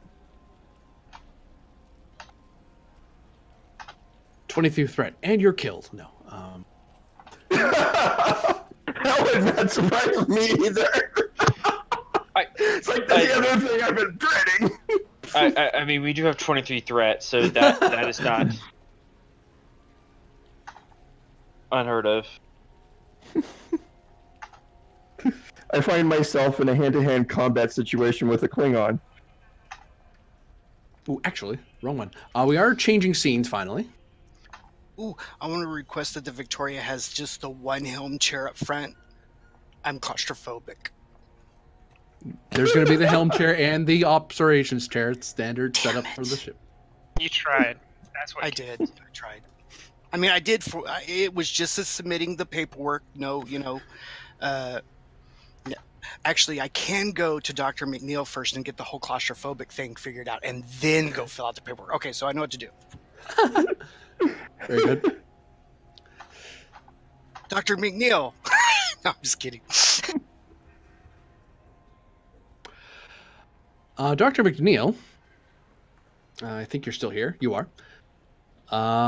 Stefan apparently is being asked to have a meeting with a member of the Starfleet staff, and he would like you to attend with him. If nothing else, to advise him when it's okay to kill this person. You don't have to come if you don't want to, though. No, I'll come to make sure he doesn't murder anybody. But he just want to put you out. I mean,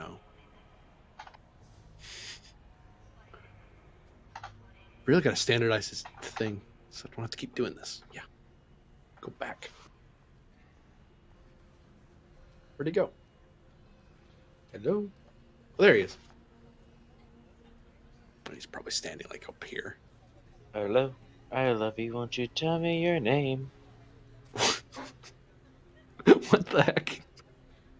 Sorry, ADHD's kicking in. Okay. Don't mind me. Okay.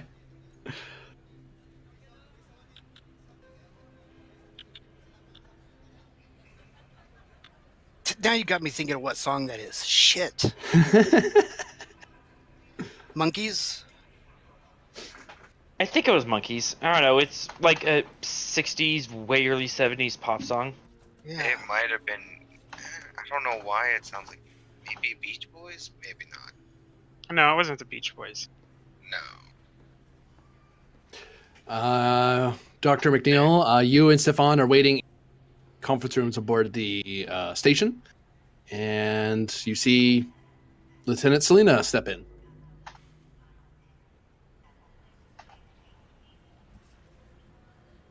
It was the Doors. I was going to tape it out. Oh, the Doors? Okay. Hello, Doctor. Selena? Council. Won't you? There it is, yeah. My understanding is there is a counselor here from the Al Nomad delegation. May I sit? I asked that in a very formal circumstance.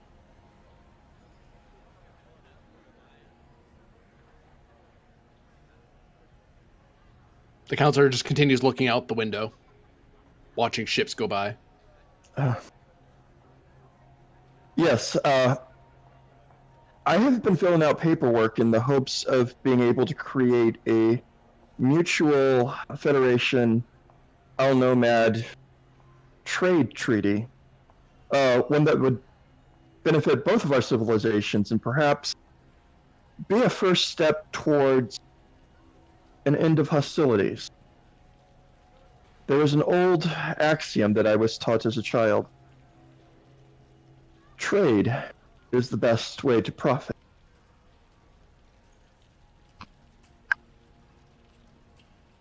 Stefan finally turns around and looks at you, looks at your neck, looks over at Dr. McNeil. Doctor, is it customary to send junior staff to negotiate with heads of state? Usually that falls to an ambassadorial staff. So I should take this as an insult to me, and I should kill her. No. Well, I kind of quirk my head a bit. I will have you know that I do have diplomatic clearance.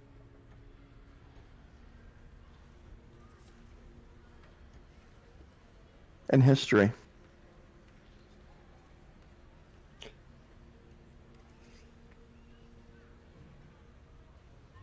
At this point, I will ask for your resignation now. This will be a presence command roll, difficulty 3. And it will be command this time because you're trying to get him to actually take you seriously because out of the gate, he just isn't taking you seriously right now. Right. McNeil can assist if she wants because she's actually trying to keep him from just dismissing the entire conversation. Difficulty 3. Unless you're helping Stefan dismiss, then you can help him.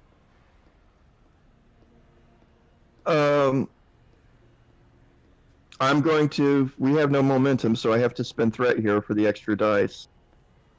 Diplomacy? I'll say diplomacy, yeah. Okay.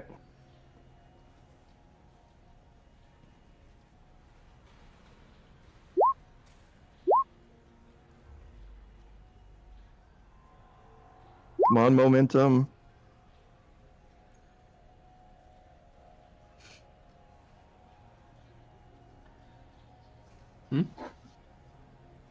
Did you give me threat? Sorry. Yes, I did. My brain just skipped that entirely.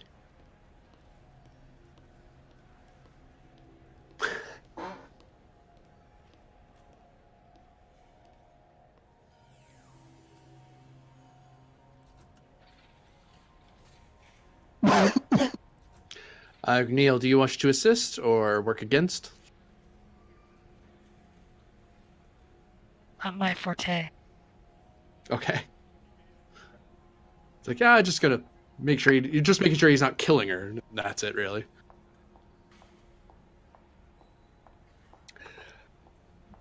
Well, fine. He takes a seat. So, under Nomad law, section clause here, this is the proper paperwork, this is the designation right here. Please tell me if I'm going too fast for you. This is a Federation pad. I know that this is... I'm going to start hammering out to him what I had written down with the Al Nomad law, and to make sure that it is something that his people would be agreeable to.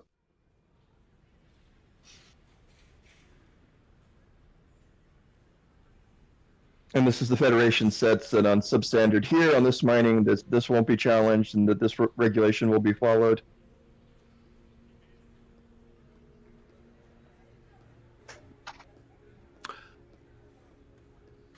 Well, let me ask you this, he says as he reads over the pad rather quickly. Are you willing to stake your life on this treaty? Not the Federation, not Starfleet, you personally. Am I willing to stake my life? I gotta roll on this, hang on.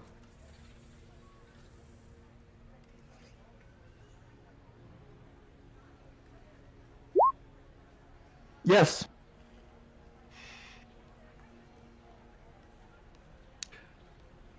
I'm quite willing to stake my life on. Under Al Nomad law, you may, at my permission, bring this before the Supreme Council.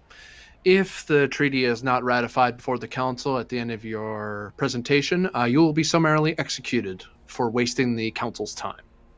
Do you accept this risk? I do.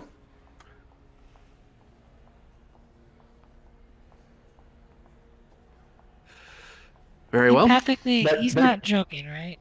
No, he is 100% serious. He is completely serious, and she completely knows that. Empathically, you feel for her this like sense of pride that she's gotten this far.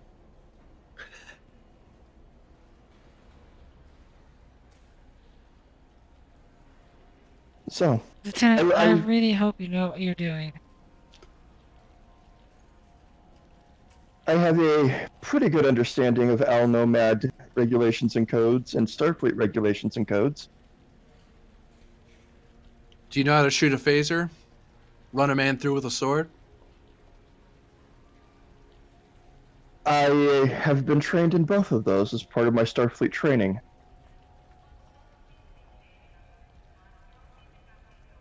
In that case, you might survive to actually make your presentation. All I can say is best of luck, and, well, I would advise you to kill anyone who dares oppose you, but I get the feeling that that's not a thing that Starfleet does. So I'm not sure what to say in this situation. I find that very adequate advice. He raises his eyebrows at you. Huh. Okay. I like her.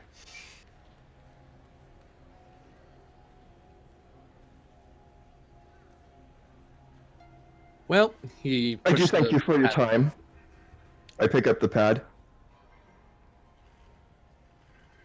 Any advice that you could offer would be very much appreciative. Don't die. Thank you very much. And I will turn and I will exit, leaving the two lovebirds there. Brown chicken, brown cow. I was so about to say that. Damn it, get out of my mind, Jolson. What else is an XO for except for puns? That's fair.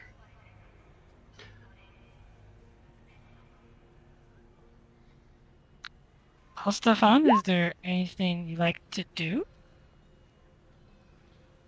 He smiles. I think I owe you a dinner.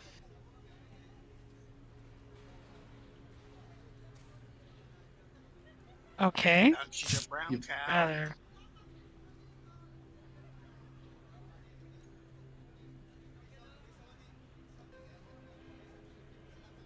Take me to the place that has the strongest and spiciest food you can find.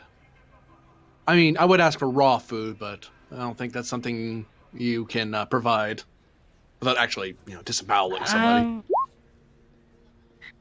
If you're wanting raw food and it being live, there is probably a Klingon restaurant on board. Klingon food. That'd be great. Love Klingon food. Tried Ferengi food, but ugh. Have you ever had Gah before? I've had blood pie.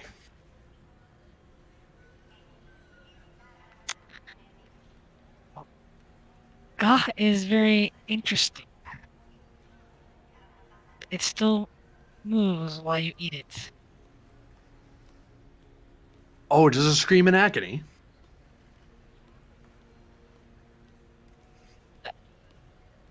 No. Oh, well, can't have everything. Fatal masochist?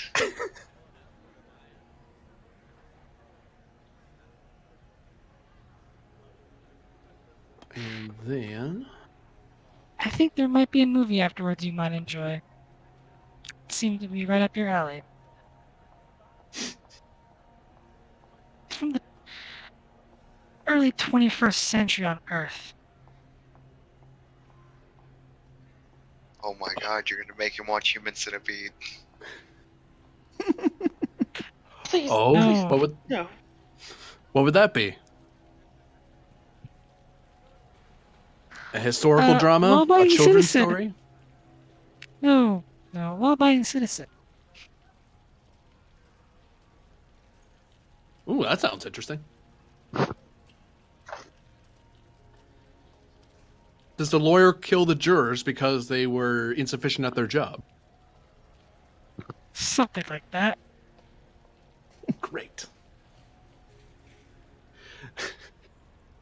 Sorry.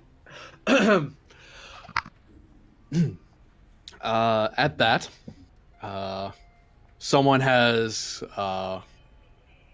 getting an unofficial advantage with the counselor since he now has his favorite, a new favorite movie. He's following the law and he's killing people. That's amazing. Right. But it could be the movie How High, where you think about killing, but then change your mind. Yes, for reasons or another. The one week, the 1 week has gone by, and before the Admiral convenes his briefing, he calls McNeil in on her own. I don't know why I took you out of the room. I was going to bring you back anyway.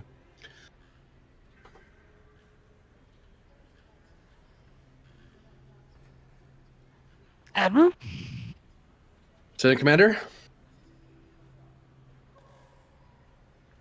I'm about to get my fleet underway, but I need to know if you're coming with us or not.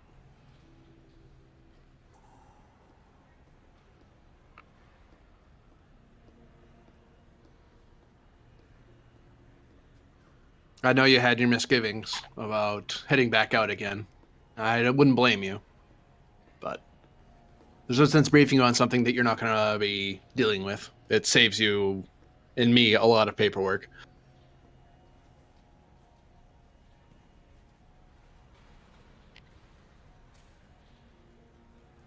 I'm assuming if you're looking to form an alliance, my presence will most likely be required for it.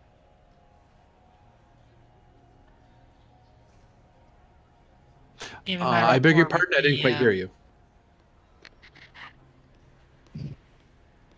With my rapport that I had developed with Stefan, my presence most likely will be required if your objective is to force some sort of peace. That is now a new avenue for us. But yes, I do intend to bring Stefan along, have Stefan go along with Victoria, since he'll be needed if that crew has any chance of meeting with the Supreme Armada Council.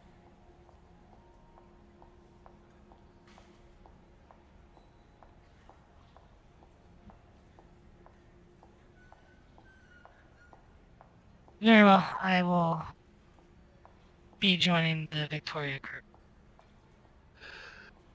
Very well, have a seat. I will summon the rest of the staff.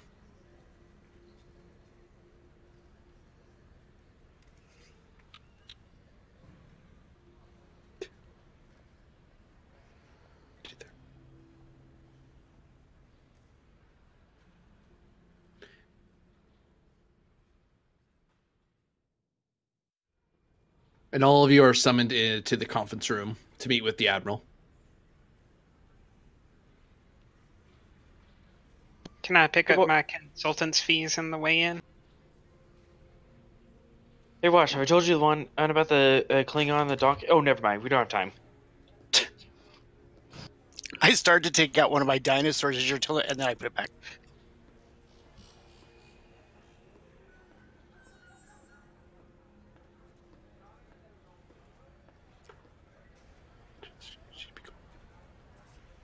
I was gonna say, I just realized I don't have a token. I just have a picture.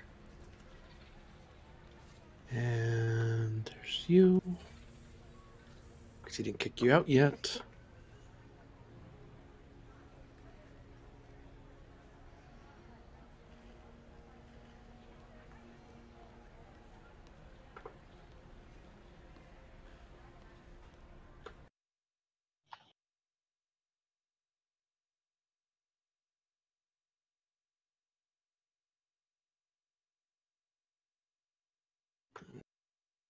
Checking one more thing.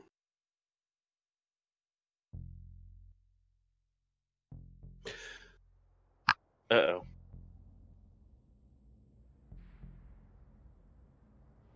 Jaws. Greetings, everyone. I believe everyone is here now. I hope you all enjoyed your 1 week of leave.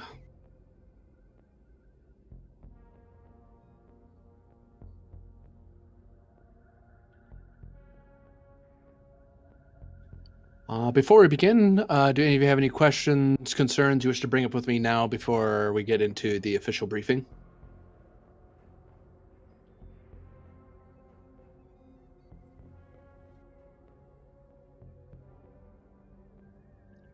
By all means, go ahead.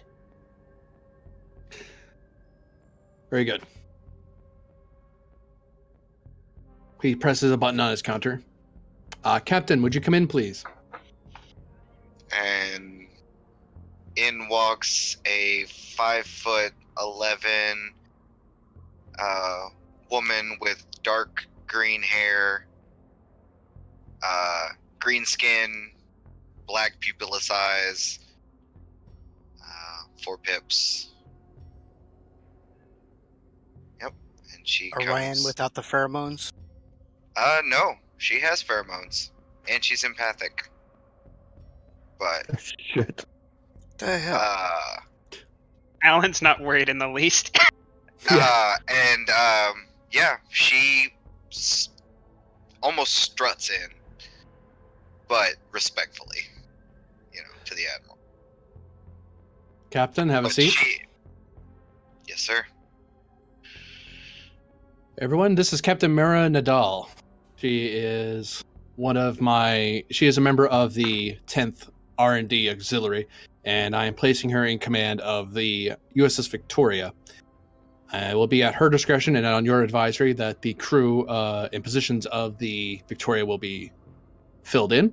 Of course, I strongly recommend that Lieutenant Commander Karen McNeil is put to Chief Medical Officer, since she's the most qualified doctor and has rather well decorated. But you can look over their files and whatnot.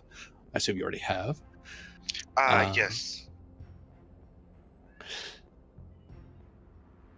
But yes, this is Lieutenant Commander McNeil, Lieutenant Commander Garrix, or there's Lieutenant Commander Jolson. That is Lieutenant, and those are Lieutenants Junior Selena and Washburn. Just call him Wash. That seems to be his handle. And over there is Mr. Allen, as you may have heard from the reports, our civilian consultant for your ship. Huh. Alan's gonna look very disappointed.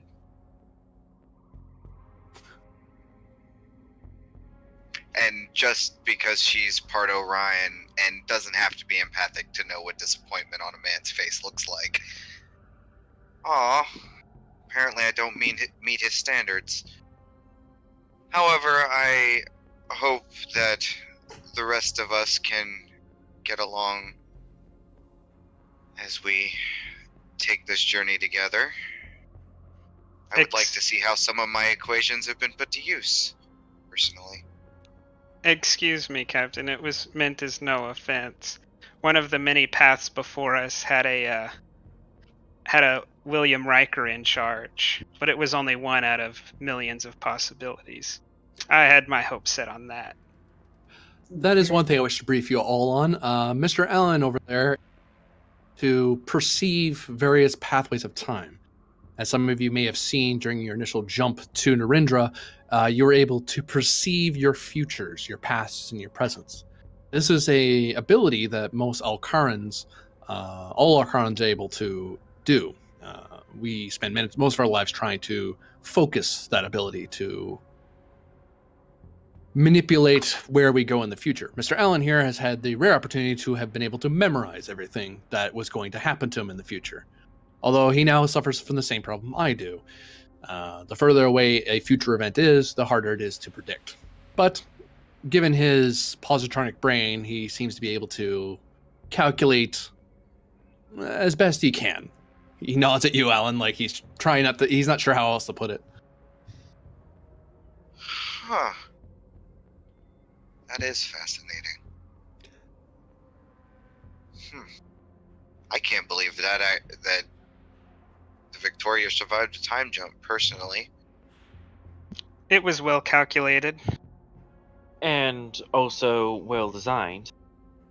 Garrix puts the pad out the table.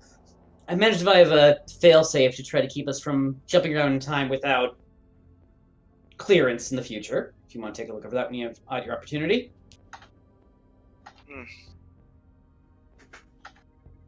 Yes, they have the cold running system up, and I believe Garrix there has pulled up a file on, and Jolson as well. The time slip system is operational. Huh. Although Alright. I will add, Captain, we have a limited supply of heat sinks. We have more efficient heat sinks now, but if we wish to prolong the life of the engine indefinitely, we'll need metal that we have only currently found in Alcaran fighters. Which means we need to secure a Al-Nomad trade deal, since the Alcarans are not going to be letting go of their metals, given the current treaty. So we have that to look forward to. I do believe that I have begun the preliminaries on securing that trade deal, Admiral.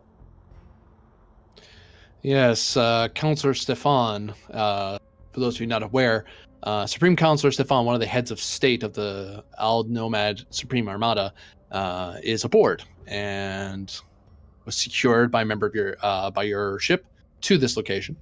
And he's been in diplomatic contact with your Lieutenant Junior Selena over there.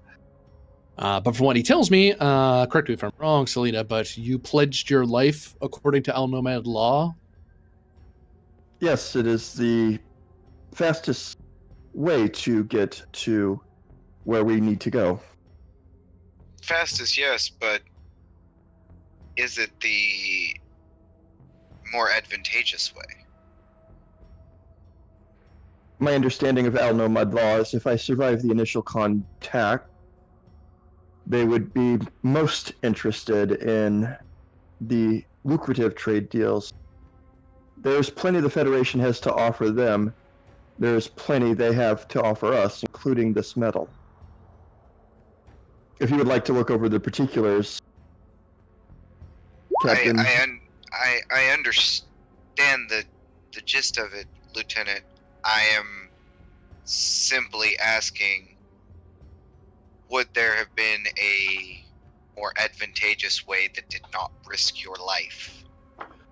I can tell you that, Captain. Al-Nomad law only if she's to talk with the highest officials of the Armada, one of the things that you must swear to is that it is not only that you swear that something is the truth, but you're willing to die you're willing to suffer the pain of death if you are incorrect. If she did anything less, I don't think they would have spoken with her. I'm actually frankly surprised that you weren't dismissed out of hand for your junior rank, but you managed yourself. Unorthodox, but an interesting approach. All right, well, if you think you can pull this off, Lieutenant, I expect a full report in my ready room on the Victoria. Of course. Captain Nadal, have you looked into who is going to be your XO? Yes, sir. I've been looking over the records, and apparently the last, at least the acting captain, seemed to have shining comments of Lieutenant Commander Jolson here, so maybe I think it'll be nice to have another science officer that can do the scanning when I can't, as an XO.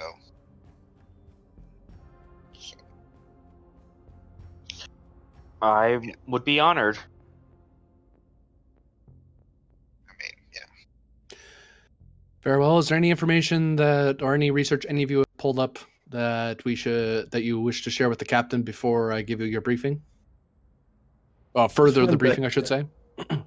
There's one thing I would like to show the captain, and I'm going to pass over all my notes on the release valve that we created when we were still having the heat seek problem. I believe most of the problems have been corrected, but this is a useful tool.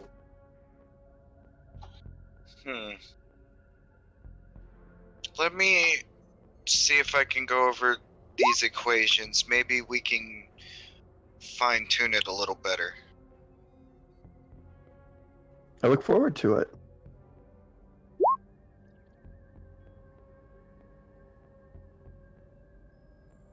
And, she's just like, yep. It appears that during our initial jump, we were in proximity to Red Giant, and there was some interesting trajectories that were drawn, and from the proximity to the star could be something to consider in case we were close to a gravitational well. I need to time slip again. I'd be happy to research that with you. I did take a look of the engineering logs prior to the temporal incident, so I might be able to help you out with that. Sounds like a plan. As you can see, Captain, they are quick learners when it comes to temporal mechanics. Well, that's good. Although the biggest Sadly, lesson I learned with temporal mechanics is just don't do it. Excuse me. I laugh. Well, as someone who has spent half their careers with temporal mechanics and quantum physics, it's just fun to try. that. Yep, something a computer can never simulate. Always need a hand-on involved to... Well, that's good. I'm sorry, Admiral, but some of the younger science officers couldn't program a toaster.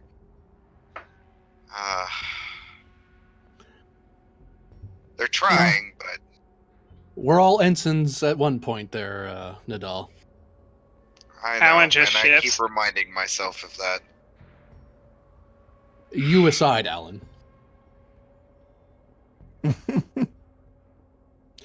Very well.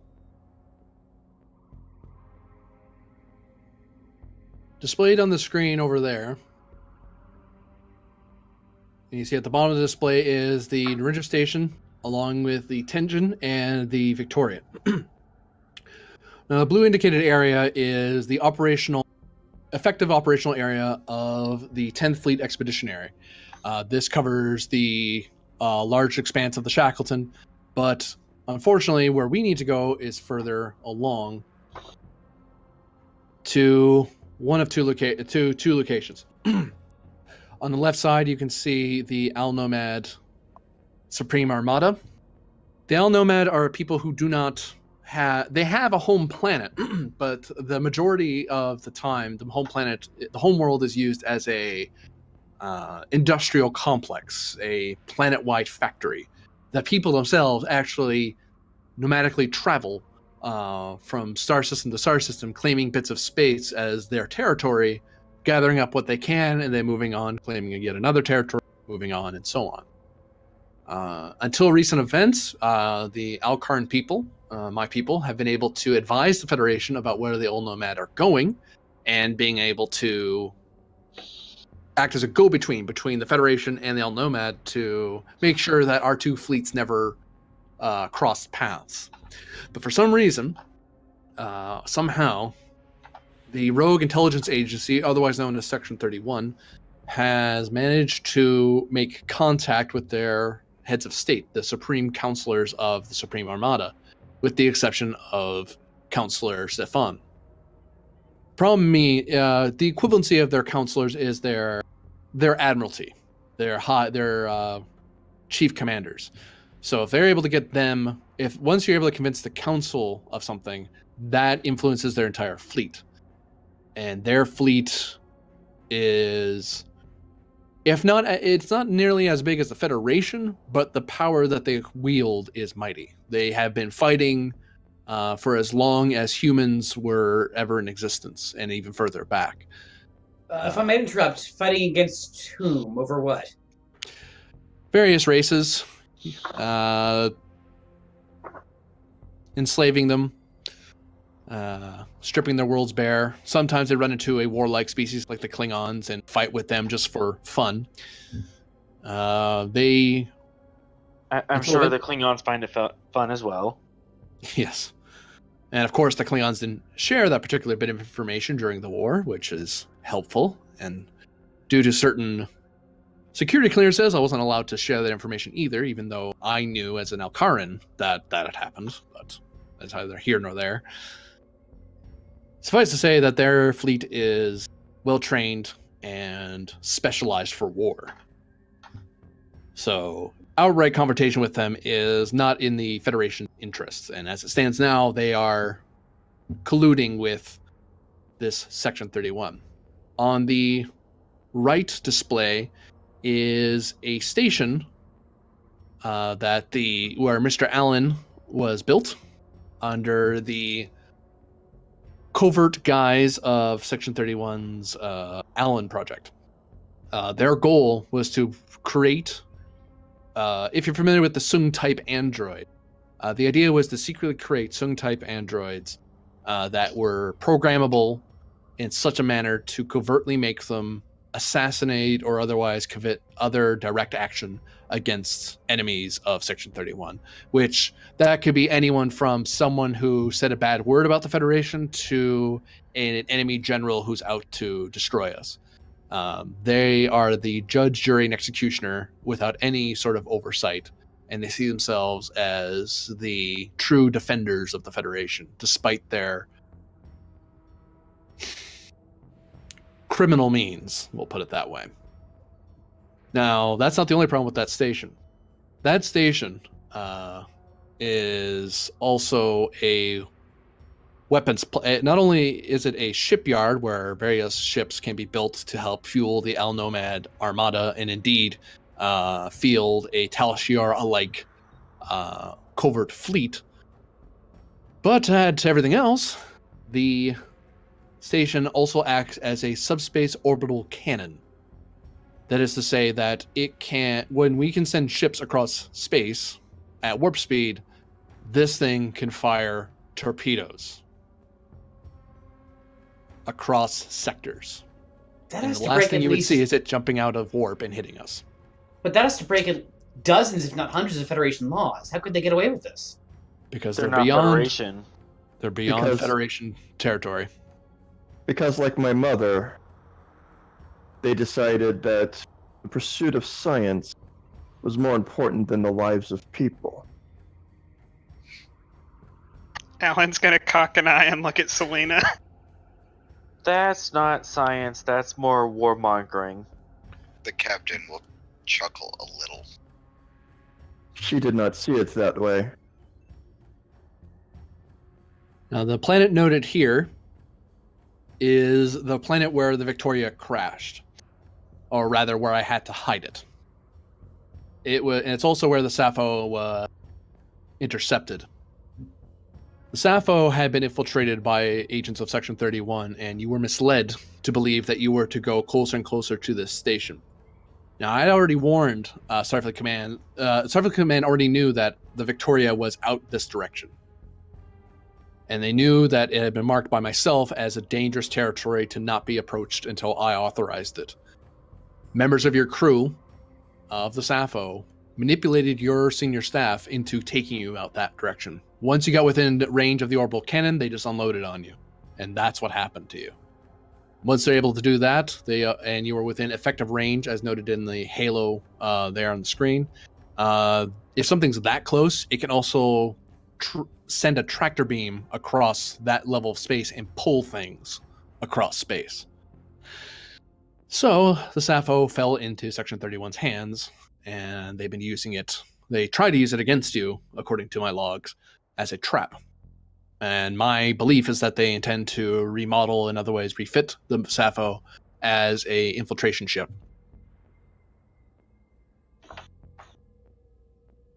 Now, as to the whereabouts of the Sappho crew and the Victoria crew. The Victoria crew is currently in the hands.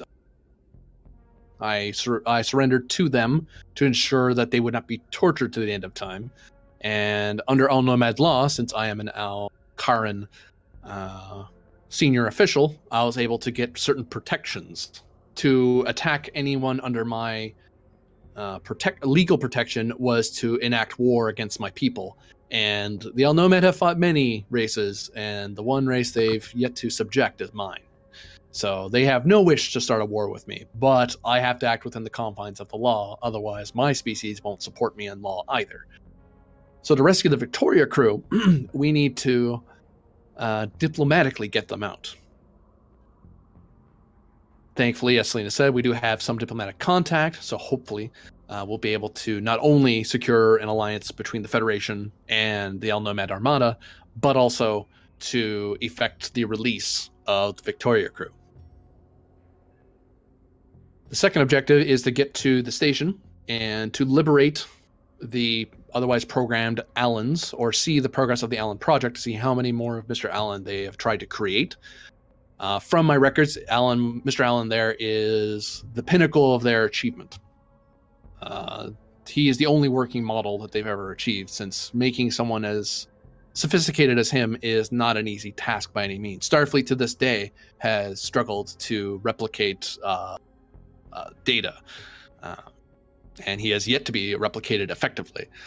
The fact that Section 31 was able to do anything even close, in fact, possibly superior, is remarkable. The problem is that if we let them continue what they're doing, they're going to have a race of people subjected to a lifetime of war and assassination. A disposable assassin, if you will. So, primarily, because they are recognized as sentient forms of life, we are to effect a rescue of that people and either seize control of the station or have it destroyed. Now, the most I can do with the Tenjin... Now, all of you will be assigned to the Victoria, and you'll be allowed to move around a little more freely since you have the cold running engine, and they won't be expecting you to come back. I will be in the Tenjin C, and will be acting as a sensor boat that will alert you to either... If you go to the Armada, say, I'll be... He taps at a screen. I'll be positioned about here or here. And I can act as a early warning if either side is trying to interfere or send forces into each other. And also, it draws their attention to me because they'll know that the tension's out there, and we're going to make them know we're out there, which will give the Victoria some freedom of movement to creep up on either the Armada or the station. Questions, comments?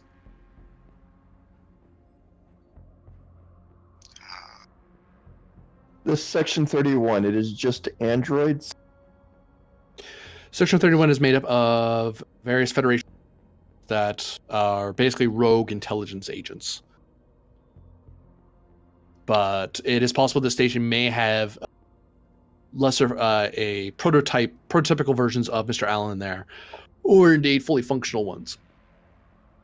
So we should probably assume that Section 31 can exert the same kill commands they did against Mr. Allen prior to his modifications. So it might behoove us, Mr. Allen, to collaborate in the jamming device for that. It's one of many possibilities. So, looks like we have several tasks on our docket. Question is, which one is more pressing? If we can develop a command and control, or like Lieutenant Garrick suggested, some kind of interdictor, we could use any Allens that wished to join us in our efforts. And I'm sure you can recognize their physical superiority to most of you. Indeed, all of you. That any of them would be great helps in case we needed to engage in further unpleasantness. How about we do it this way?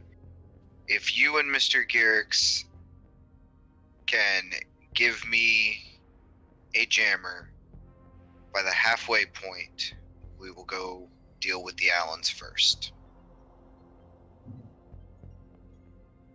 I can respect that. That sounds smart. But I want it working. I do not want a theory. Understand? Understood, Captain. Good. And she brightens up. She was all serious, and then she just, As for the method of your travel, I do advise you to stay at regular warp speeds. Don't do any time slipping. For that is,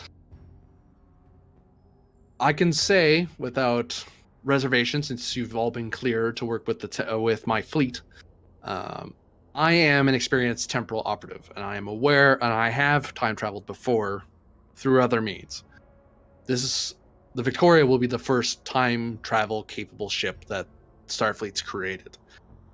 Now, when you time travel any amount of time, whether it's forward or backward, you risk damaging the time continuum.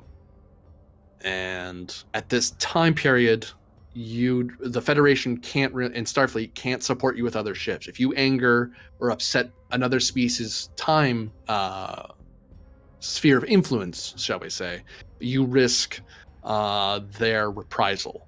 And you're the only ship that would be able to respond to them. So whatever time travel you do, minimize it. Don't go further than, say, a year at a time. And don't try to change the past. If you make a mistake, don't try to jump back and fix it. That will not work. You will be halted, or you will complicate you'll compound your issues even further than you realize. The future is what we make it, but the past is far more immutable than you think it is. I would prefer to avoid any temporal distortions more than necessary to operate the heat displacement system. That's Temporal- I would Agreed. say that at the temple core should be a last resort.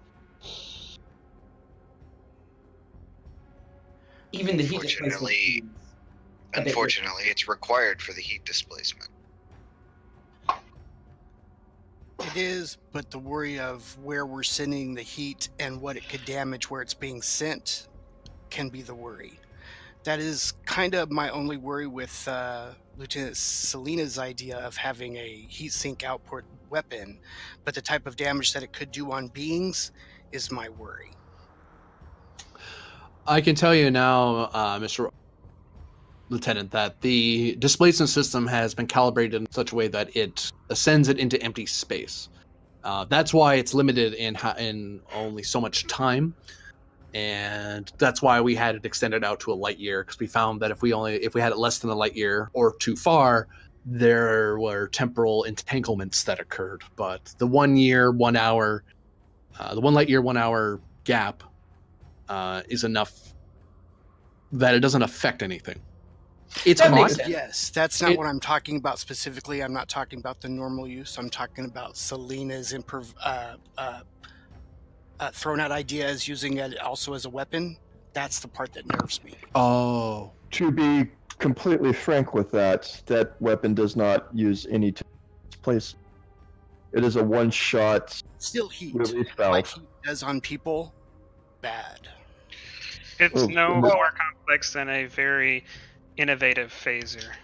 From what I've read here, every time that you've used this weapon, it's been in a defensive mentality with no damage done to the other ships, which is commendable. Yes, thankfully. Yes. Mhm. Agreed there. Yeah. So if we can rig it up to be less of a weapon and more of a Defense. that would be sense, perfect. yeah, Yeah. I don't see why we could have a problem. Do you, Admiral?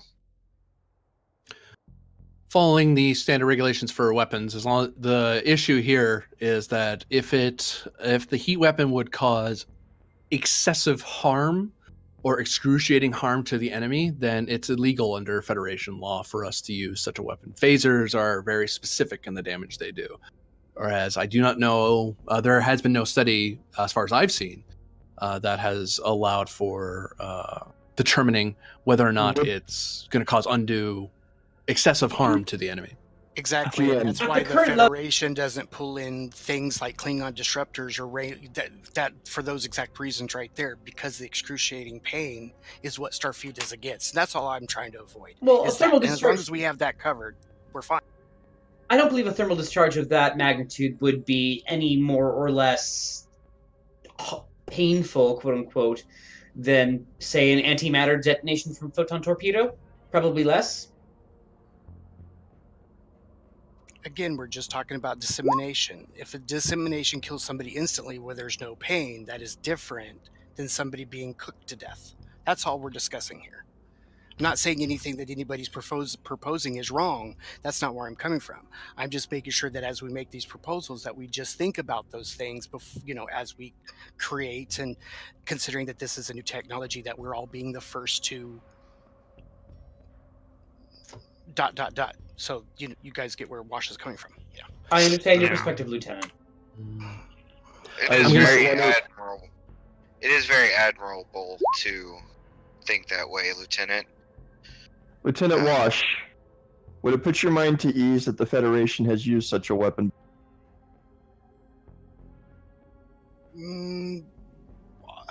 Wash is not discussing on what has been used in the past. We're talking about today and what's ethical today, not has what been done before. Who cares? This If was- they did it ethically, great. If that's all I'm talking about, whatever we do, with this temporal energy and heat, as long as we do it ethically, fine. You know, I'm not sitting here trying to debate each accountants of whatever. That's not where Washington's coming from. Very well. We'll develop it as a defensive means only. However, I do like the idea of being able to use our own heat in various ways. Very true. I do get that. Yeah. I mean, Washington would be like, look, I'm a pilot who likes to fly fast. I get that. So, in my example of it would be put that heat towards my engines and get that good old warp 10.1 going. But I'm just, you know. I would enjoy Lieutenant. No, you didn't say that out loud. Well, not the very end, no. But but yes, I did say the idea of like if the heat can be put towards propulsion, put towards stuff that we could use it. Ooh, transferring thermal energy into thrust, a little bit trickier. Exactly, and that's why I wasn't exactly proposing that, because you know I get that. Just saying in general, as we get to use these technologies, you know, what we're going to be showing the rest of Starfleet is important as this new technology goes forward. You know. I wish it to be put on the record in this meeting, if I may, that I am not my mother. I do not want to create weapons that hurt people. Oh, Wash really? turns and looks at Selena like, I have no clue what you're talking about. Is written across his face. He's like, where did that come from? But yeah. It can be noted, but nowhere was that brought up, Lieutenant. It was brought up by me. Earlier. And at this point, the captain kind of looks at the Admiral like, are you sure?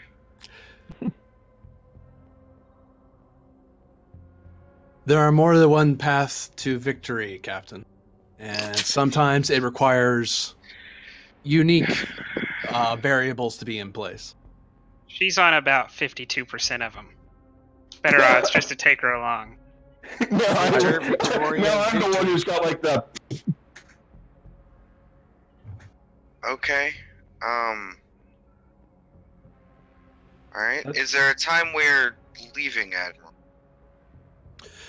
Tomorrow at 900.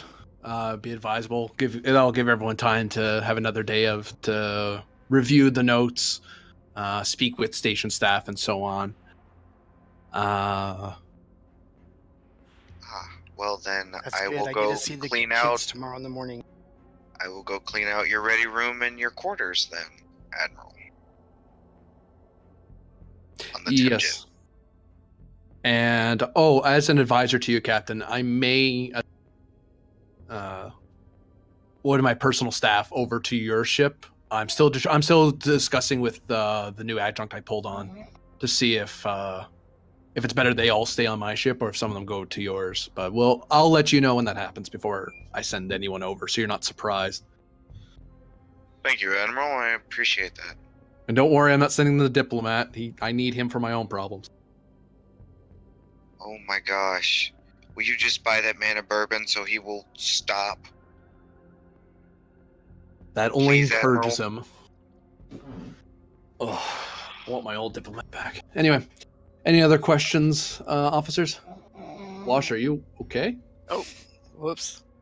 I didn't think that would work. I didn't grab. Okay, I'm trying to grab it and fix it now. It won't let me. Oh, I messed it up. Okay. Oh well, I can't change it back now. Are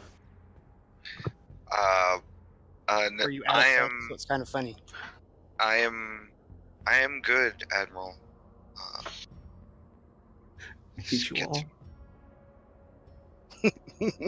Don't die, Altera. We're okay. One more thing I'm just going to bring up. Mr. Allen, before we get underway tomorrow, would you mind if I performed a brief diagnostic? I just want to make sure the alterations to your programming didn't have any unintended side effects. Yes, This we'd is all an- be thankful. This is an unforeseen path. You had quite the reservations before you went meddling the last time. You seem to have much fewer inclinations towards personal freedom this time. I'm not going to make any alterations. Just want to do a diagnostic. When you were first reactivated, I was a bit surprised by your behavior. So I want to make sure I'm just going to make sure. I'm just going to check the extent of the alterations previously made. And what gives you the grounds to do so?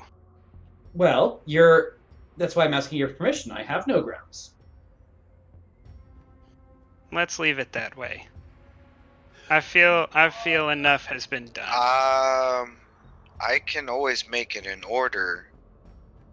I don't find it necessary at this time, Captain. I would, on my home planet of Denobula, were I a physician, I would require a patient's consent to do absolutely anything at all. And if I'm going to be practicing my given trade on a sentient being, I would prefer not to do so without Mr. Allen's permission. It would be good to listen to the lieutenant before you lose your pips for doing unseemly actions to a Federation citizen, Captain. And that sounded like Selena, Wash will say, and then say, after our discussion in the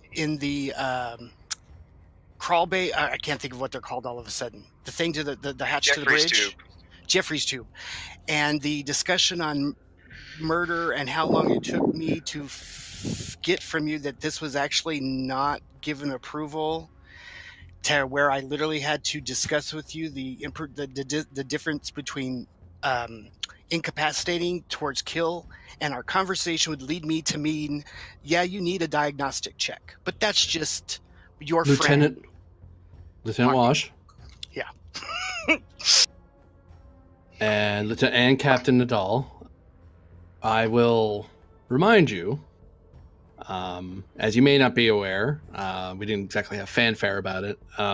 Alan is correct. He is a recognized Federation citizen with all the protections and privileges thereof. He is being requested as a civilian consultant, given his extensive knowledge of the station and of his counterparts. So, Captain, although you can order Alan as any other like any other civilian, you will not be able to order him to, unless there's shall we say, a medical equivalent requirement for him to seek aid. He can't be otherwise operated upon under the Artificial Life Act. Very well. Just wanted to update you because I just realized I had not made that clear. Well. No, that's welcome to sentiency, right. Alan. I feel like I had arrived before this moment, Jolson, but thank you. And I would be inclined to agree with Mr. Allen on that point. Well, at least legally, officially. Well, just like humans, sometimes seeing a counselor or a therapist or somebody to talk to about certain actions might be appropriate. If we had a counselor available that hadn't recently changed everything it meant to be who I am, I might see that person. But as that person is not available, we'll have to postpone. I am Mr. Allen, technically I am the closest thing you'll have to a counselor on board the ship.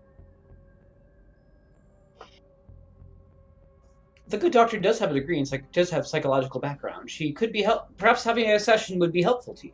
I'm only recommending that as your colleague and friend. Same. Perhaps you and I can continue this conversation in private at a later time, but something to think about. Of course, reading some of these files, I think I would be remiss if I didn't order you all to have some form of counseling. That won't be necessary. At least over the not right away. I volunteer for the first. Well, we'll have plenty of travel time heading towards the Shackleton Expanse, that deep in the Shackleton Expanse. Yeah. Should you deem it necessary, we will likely have some time. That's kind of what I was getting at. Yeah, I was going to advise as much that you wouldn't want any further counseling you were going to want to keep within the fleet. Yeah, I was reading over, the captain was reading over the files and saw that the doctor kind of kept it together the best. And seeing as she is the psychologist, yeah. Seeing as she is also the ship psychologist, she would feel that each one of the other officers would benefit a talk with her. Yes. So, yeah. No, she isn't Joel. She isn't going to do everything immediately. No, she Give it a few knows episodes. what she's doing. She knows what she's doing. Yes. All right. Are there any other points to bring up? Any other questions about your mission? I have one, Admiral, but can I ask it to you in private? Is it of a personal nature or of a relation to the mission? It is both.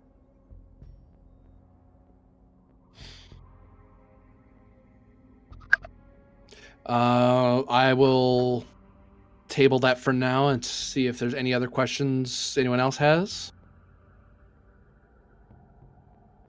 What are we to do if we are not able to just extract the victorious former crew diplomatically?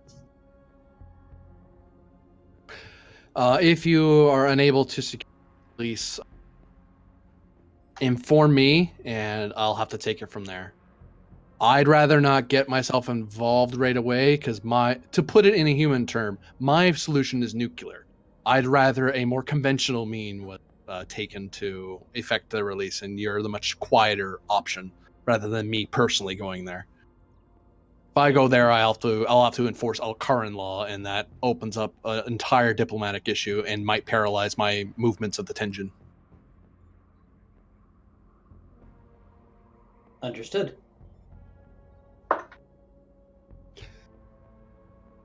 Anything else?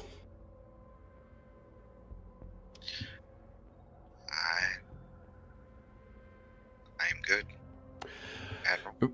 Very well. The rest of you are dismissed. Captain and Lieutenant Selena, I want you both to stay. Yes, sir. Very well.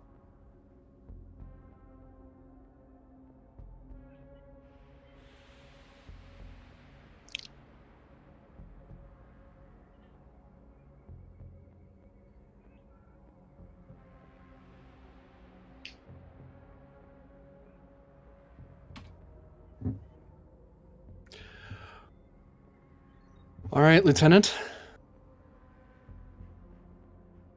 Given that this is a personal and mission nature, I think it's prudent to have your commanding officer present. I may be the admiral of the fleet, but it is inappropriate. Anything you would tell me, I would simply inform the captain of anyway. So, of course, keep that in mind. I do not know if she would have clearance to discuss with you what I know. And I only have clearance because it is what is my life. For the first 20 years of my life, I am by what most people would say a very young Vulcan. What my mother was involved in were biogenic weapons being traded through Ferengi. She retained some privileges as a Federation citizen, but she was definitely like this Section 31 you talk about off the book.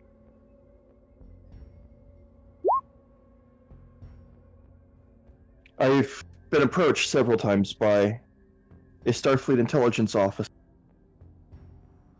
Mr. Green. And one time he was my boyfriend. He seems the same type. I would suspect that he may have been. Starfleet intelligence is wary of actually engaging in illegal weapons research. It would be my suspicion, in my experience, that Section 31 was trying to recruit you through intelligence to work for them. I will tell you that although the 10th Research and the R&D Auxiliary does perform, as you've learned through the Victoria, unconventional science, we still uphold the finest traditions of the Federation, of Starfleet, and indeed Al-Qaran ethic. which requires that any device that we create is for the betterment of all of the universe. Time travel being achieved by the Federation is something that needed to be done sooner rather than later, before certain events came to pass. The heat displacement was the stepping stone to that effect. Very good. As for your heat weapon, it's one of the... I cautioned Captain Nadal, and I imagine the Lieutenant Washwood there was cautioning you in his way, that... And I'll say this. In my experience, for all the good intentions we have in science, the greatest risk we have is that for whatever we create, it can be manipulated to evil end. So caution is necessary, but I believe that's the nature of the uniform. Permission to speak freely. I don't mind if you don't, Captain. By all means, Lieutenant. I did not design it as a weapon, or the intent to use it as a weapon. I designed it as a way to save our lives. And that is why I bring up my mother, incarcerated. And why I fear this station that you talked about the most. Because whoever designed that, I have a feeling. Just a feeling. They are the most dangerous person, without morals or without standards. And that scares me more than anything that I could be punished with. Nobody is punishing you, Lieutenant. Nobody. Of course. Admiral, it is my request to have someone train me in hand-to-hand combat much better than the Academy ever did. A security officer. Could we have that be arranged? It is most important to our mission.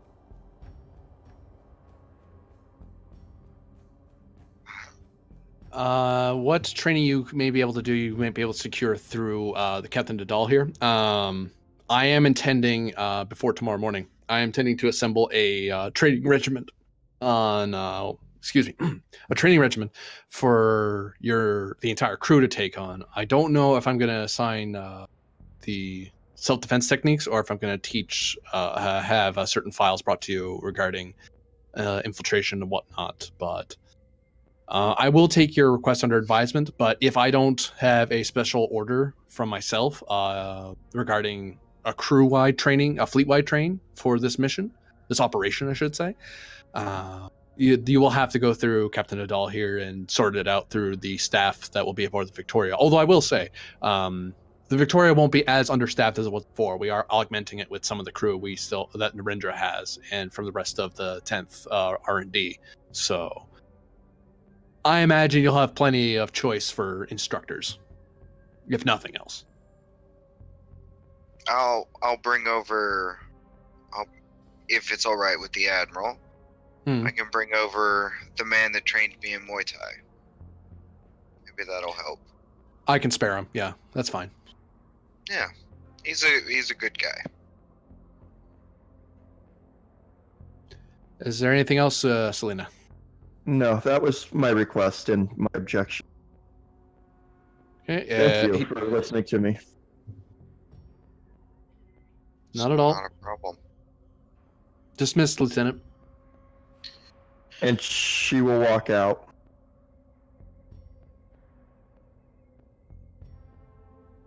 Captain, there are very few paths to victory on this. Very few. But this is the best that we have.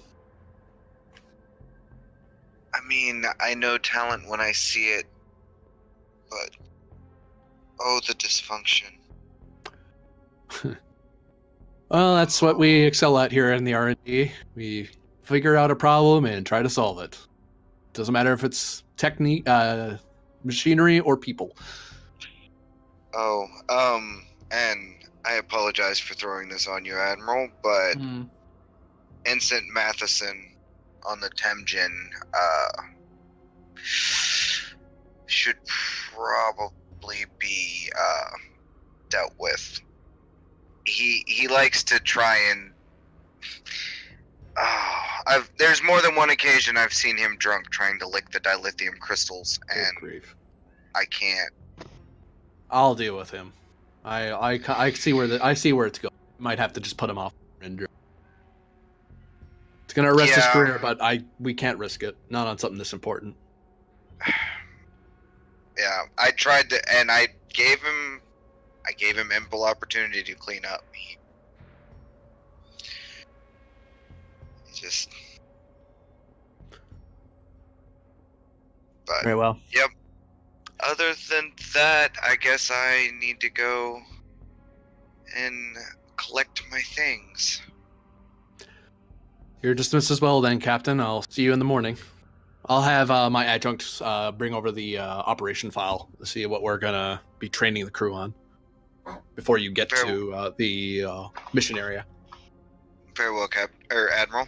And I... Both apply, I suppose. Yeah.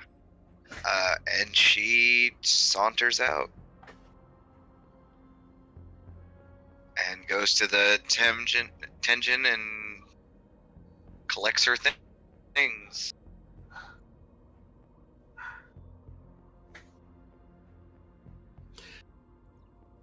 And with that, that is the surprisingly peaceful end of Affairs in Order. Yep.